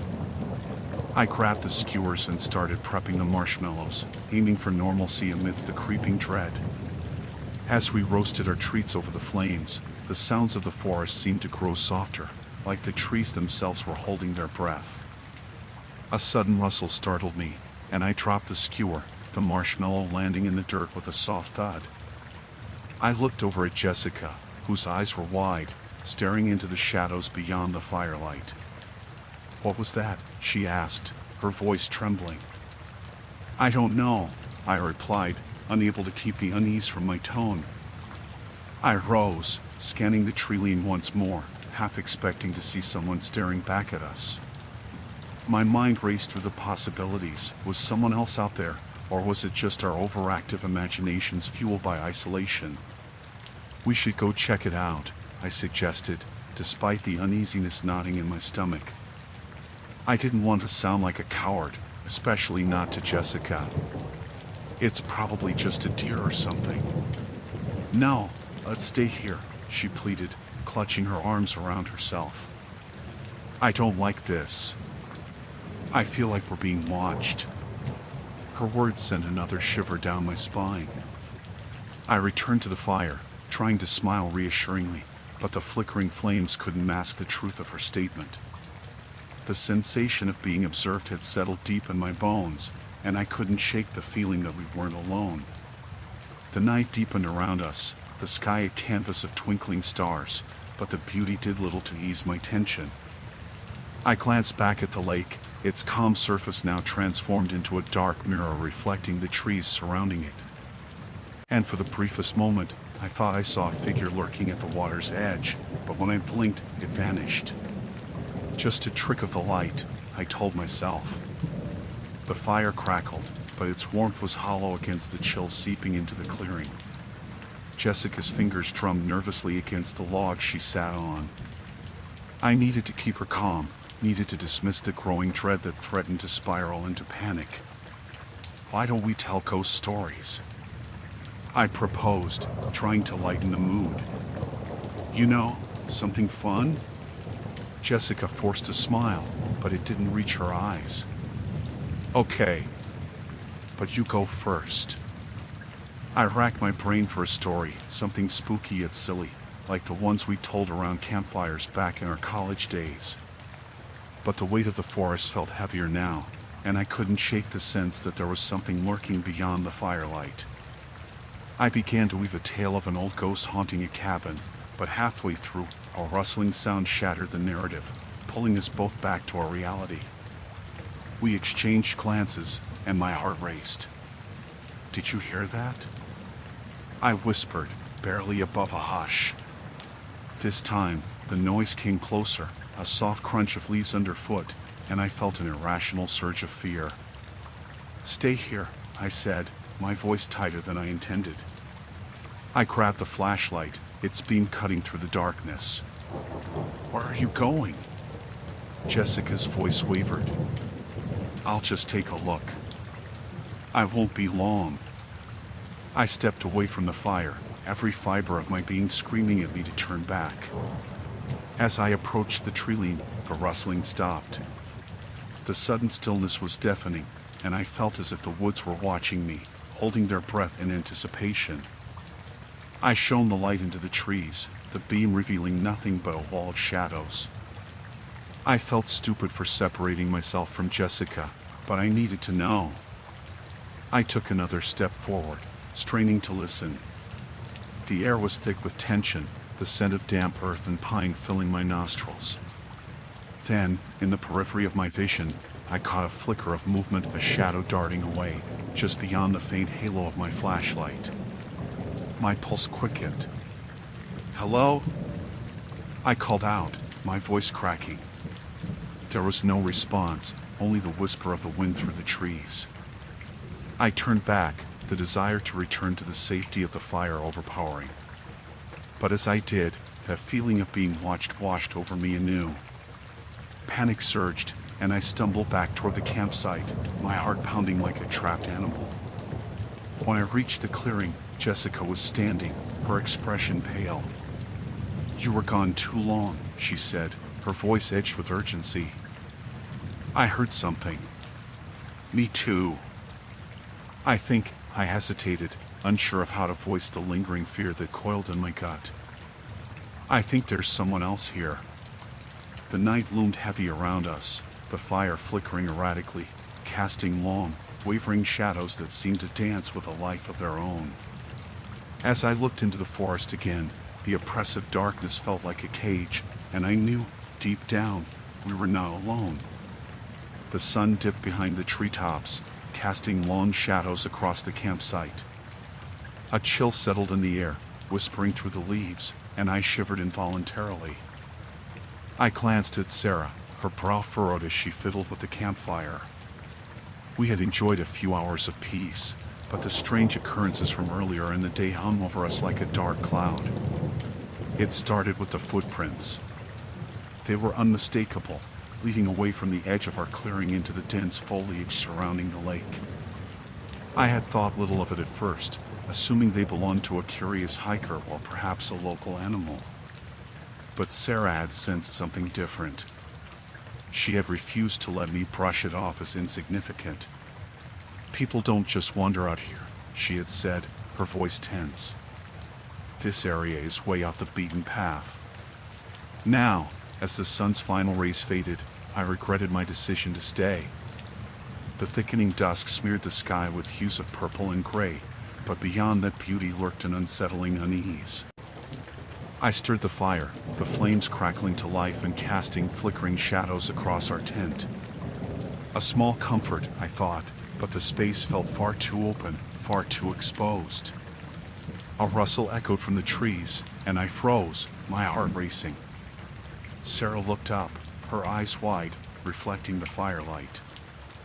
I suppressed the urge to reassure her, to say it was just the wind, but deep down, I knew that wasn't true. The noise had a weight to it, a purpose. It wasn't just the wind. "Did you hear that?" she whispered, her voice trembling. I nodded slowly, unwilling to break the fragile calm we had managed to create around the fire. The rustling persisted, coming closer, then retreating back into the shadows of the trees. Each time it returned, it felt more deliberate, as if something or someone was testing the boundaries of our campsite.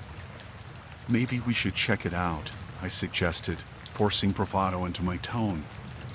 "If it's a person, and they don't intend to be friendly, I'd rather not confront them," she replied sharply.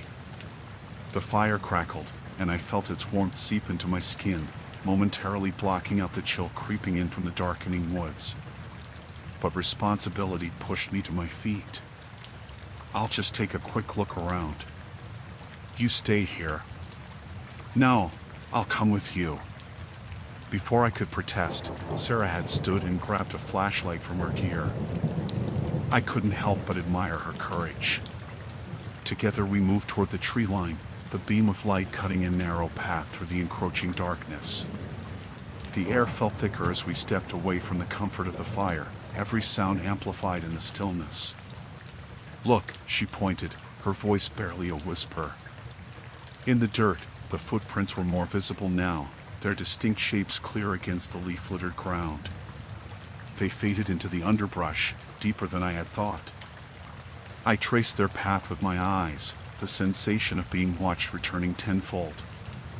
My instinct screamed at me to retreat, but I forced myself to look closer. "Should we follow them?" Sarah asked, hesitation in her voice. I hated to admit it, but the answer was no. We should head back to the fire, make sure our stuff is locked up. As we turned to go, something shifted in the shadows, a brief movement too quick for my eyes to catch. I gripped Sarah's arm tighter and felt her tense beside me. "What was that?" she asked, her voice just above a whisper. I took a deep breath, shaking my head, trying to dismiss the rush of fear. I had to keep it together. "Probably just a deer," I replied, though a part of me knew it was a lie. We reached the fire, the warmth and light momentarily grounding us. I attempted to shake off the dread creeping into my thoughts. We sat in silence, the only sound the crackling of the campfire and an occasional rustle in the trees. As the darkness deepened, it felt as if the woods had come alive, pressing in around us. "Do you think anyone else is out here?" Sarah asked, breaking the stillness. "No," I said, but even I could hear the cracks in my voice. The rustling became more persistent, and I could no longer deny it. Someone was out there, prowling through the woods, watching us. I felt it in my bones. A primal instinct to flee surged through me, but I remained frozen, drawn into the horror of the unknown. "Stay close," I said, my voice low and steady, as if I could will away the panic that threatened to consume us. The night deepened, the fire a feeble barrier against the encroaching darkness. I recalled the unease in Sarah's eyes earlier, the fear of being watched, of being hunted. I glanced at her, and she returned my gaze, her eyes reflecting the fire, but filled with a growing dread. Time passed, and the rustling slowed, but it did not disappear. It remained, lurking just beyond our sight, a cruel reminder that we were not alone. The chill in the air seemed more pronounced, a heavy blanket that pressed down upon us. We sat in that unease, each of us lost in our thoughts, the air thick with unspoken fears. Finally, as the fire dimmed and the shadows loomed closer, I knew we could not ignore what was happening any longer. Whatever was out there, it had a purpose. It wanted us to know we were not safe. As the last embers of the fire glowed, I felt the instinct to flee, to run far away from this cursed place. but I was trapped, both by my mind's terror and the gnawing worry of what waited in the darkness, watching us, waiting for us to make a move. The air was thick with a tangible silence as twilight settled over the lake. Shadows stretched long, creeping over the water's glassy surface, turning it into a dark mirror that reflected not the sky, but an encroaching sense of dread. I felt the weight of unease pressing down on my chest as I sat by the embers of the dying fire, the last flickers of warmth battling the encroaching chill of the night. Earlier that day, Sam and I had reveled in the serenity of our secluded spot. We hiked around the lake, the sunlight dappling the path with playful shadows. But that joy had morphed into an uncomfortable tension when I noticed the footprints. They were distinct, deep impressions in the soft earth, leading away from our campsite. Sam had brushed it off, laughing as he claimed they were likely animal tracks, but I knew better. The prints were too large, too human in shape, and they turned abruptly, disappearing into the thicket. "Are you sure you locked the car?" I asked, trying to mask my rising panic. "Of course I did," Sam replied, his voice light, though I could see the flicker of uncertainty in his eyes. "Probably just some other campers." I wanted to believe him, but the thought of another presence lurking nearby gnawed at the edges of my mind. As darkness blanketed the area, the sounds of the woods changed.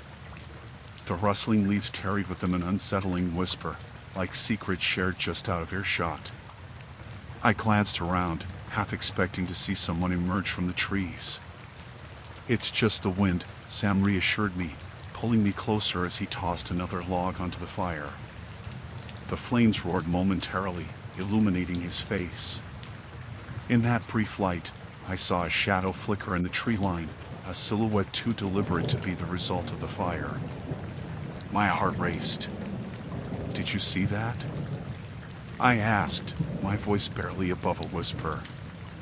"See what?" he replied, his brow furrowed. He turned to scan the perimeter of our campsite. "It's just the shadows, babe."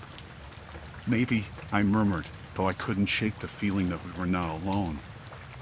I could feel the chill of being watched. It gnawed at my skin, a cold finger tracing down my spine.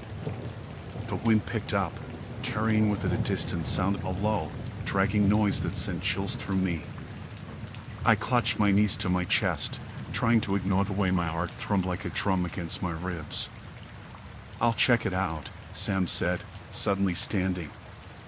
"Just stay here." "Wait," I reached for him, desperation rising in my voice. "You can't go out there alone." He hesitated, glancing back at me with a reassuring smile that didn't reach his eyes. "I'll be fine. Just, if you hear anything weird, call out, okay?" My heart sank as he stepped away from the light of the fire, moving toward the trees. The firelight painted his figure in flickering shades, elongating his shadow until it was almost monstrous. I sat there, the space stretching out unnaturally around us, feeling the darkness swallow him inch by inch. The rustling intensified, shifting from the trees to nearer brush, the sound moving as though something purposeful was approaching. "Sam," I called, my voice quaking. There was no response. I pulled my phone from my pocket, the screen's light flickering against the darkness. The battery was low, the signal non-existent. Panic tightened my throat. I stood up, my breath hitching as I strained to listen. Then I heard it, the unmistakable sound of footsteps, heavy and deliberate, moving closer to the edge of the trees. My instinct screamed at me to run, but I stood frozen, caught between fear and the desire to call out to Sam. "Sam!"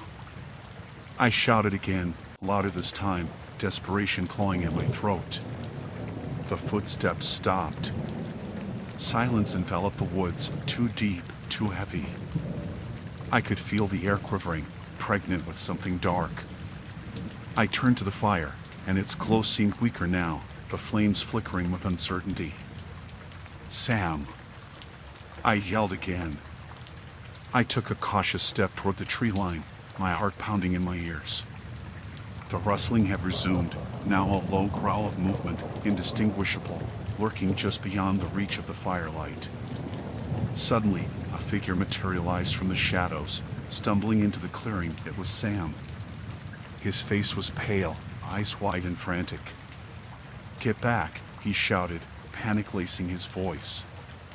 Before I could react, he crashed toward me, grabbing my arm and pulling me back.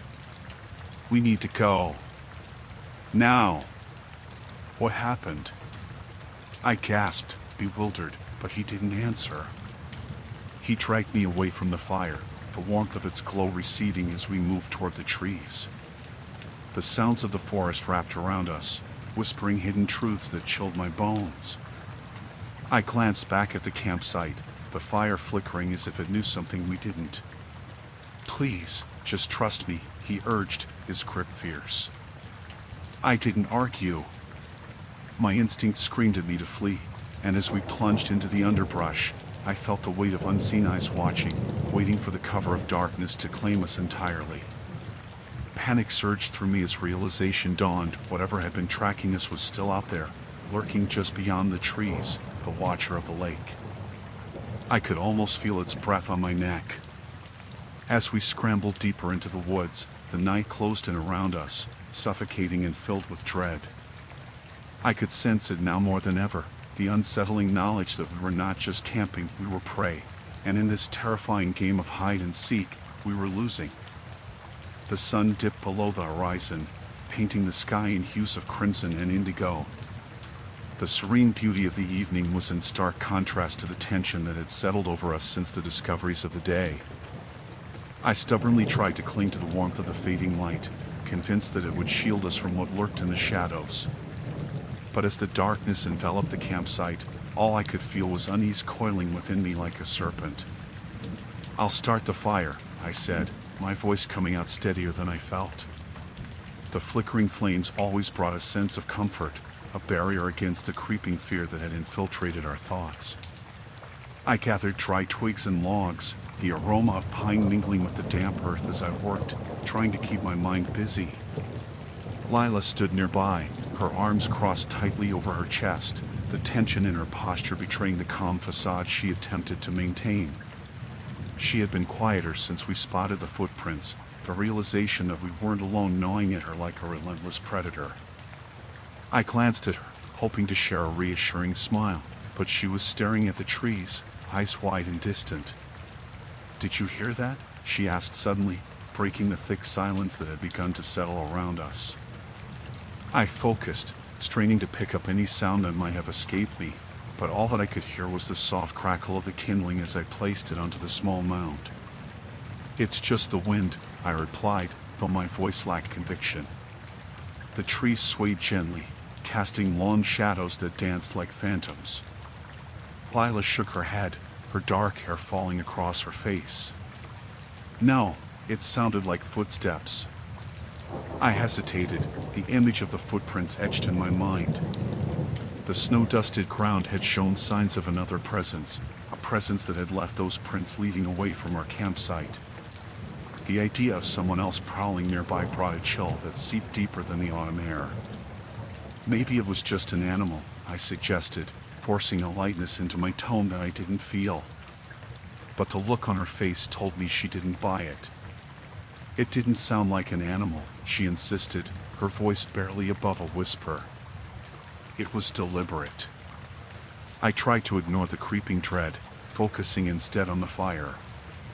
After a few moments of struggle, I managed to ignite the dry twigs, and soon we were encircled by the warm glow of the flames. We settled onto our camp chairs, the flickering light creating a veil between us and the woods beyond. "What if there's someone out there?" Lila spoke again, her voice barely tarrying above the crackling fire. "What if they're watching us?" I opened my mouth to dispel her fears, but the words wouldn't come. The thought lingered, a shadow cast by the firelight. Just as I had begun to feel a semblance of security, I heard the rustling of leaves, a sound distinct from the gentle wind. It was quick, sudden, and too deliberate to be the wind or a forest creature. My heart raced. "Did you hear that?" I asked, my voice low and strained. Yeah. Lila's eyes met mine, and I could see the spark of fear reflected in her pupils, dark as the night around us. Another rustle came, this time closer. A branch snapped, echoing like a gunshot in the stillness. I turned towards the sound, squinting into the darkness, but saw nothing but the wavering shadows cast by our fire. Let's go check it out, I suggested, though my body hesitated, frozen by instinct. No, she said firmly, shaking her head. We should stay here. The fire popped and hissed, the flames licking upward as if they were trying to escape the encroaching darkness. I knew she was right, but the urge to confront whatever was out there stirred within me. What if it's just someone lost? I asked, half-heartedly trying to convince both of us. Lila was silent, her eyes darting around the perimeter of our camp, searching for shapes in the blackness. What if it's the person who made those footprints? She murmured, her voice trembling. The realization settled over me like a damp blanket. Whoever had left those prints was still nearby, and they could be watching us right now. I strained my ears, listening intently for any further sounds, but it grew quiet again, oppressively so. The shadows seemed to thicken, creeping closer as the firelight struggled against the darkness. I felt a rush of adrenaline course through me. We need to stay alert. Let's keep the fire going and make noise, so whatever it is knows we're not afraid, I proposed, desperate for action, for control. Okay, Lila agreed reluctantly, still scanning the woods. We began to talk, our voices rising above the crackling fire, but my mind was elsewhere. Each crack of a branch or rustle of leaves sent icy fingers of dread down my spine. The air felt charged with an unseen presence, one I couldn't shake. With every laugh and attempt at light conversation, an unsettling feeling settled over me. It was an awareness that we were being watched, a feeling I couldn't articulate. And then I noticed it, movement among the trees. Just for a heartbeat, something shifted just beyond the edge of the light. Lila, I whispered, my heart pounding. Look. She turned, her eyes widening as she followed my gaze. What is that? I squinted into the darkness. The movement had stopped, leaving only the rustle of leaves in the wind. I don't know, I stammered, dread pooling in my stomach. We both held our breath, the night closing around us. And then, from the depths of the shadows came a fleeting whisper that danced through the trees, taunting us. You're not alone. The fire flared, casting a sudden burst of light that illuminated the woods for an instant. In that brief moment, I thought I saw a figure standing among the trees, a glimpse of something that sent a shiver down my spine. Then it was gone, vanished into the depths of the forest, leaving behind only the echo of our fearful breaths and the crackle of the fire, burning ever brighter in a futile fight against the encroaching darkness.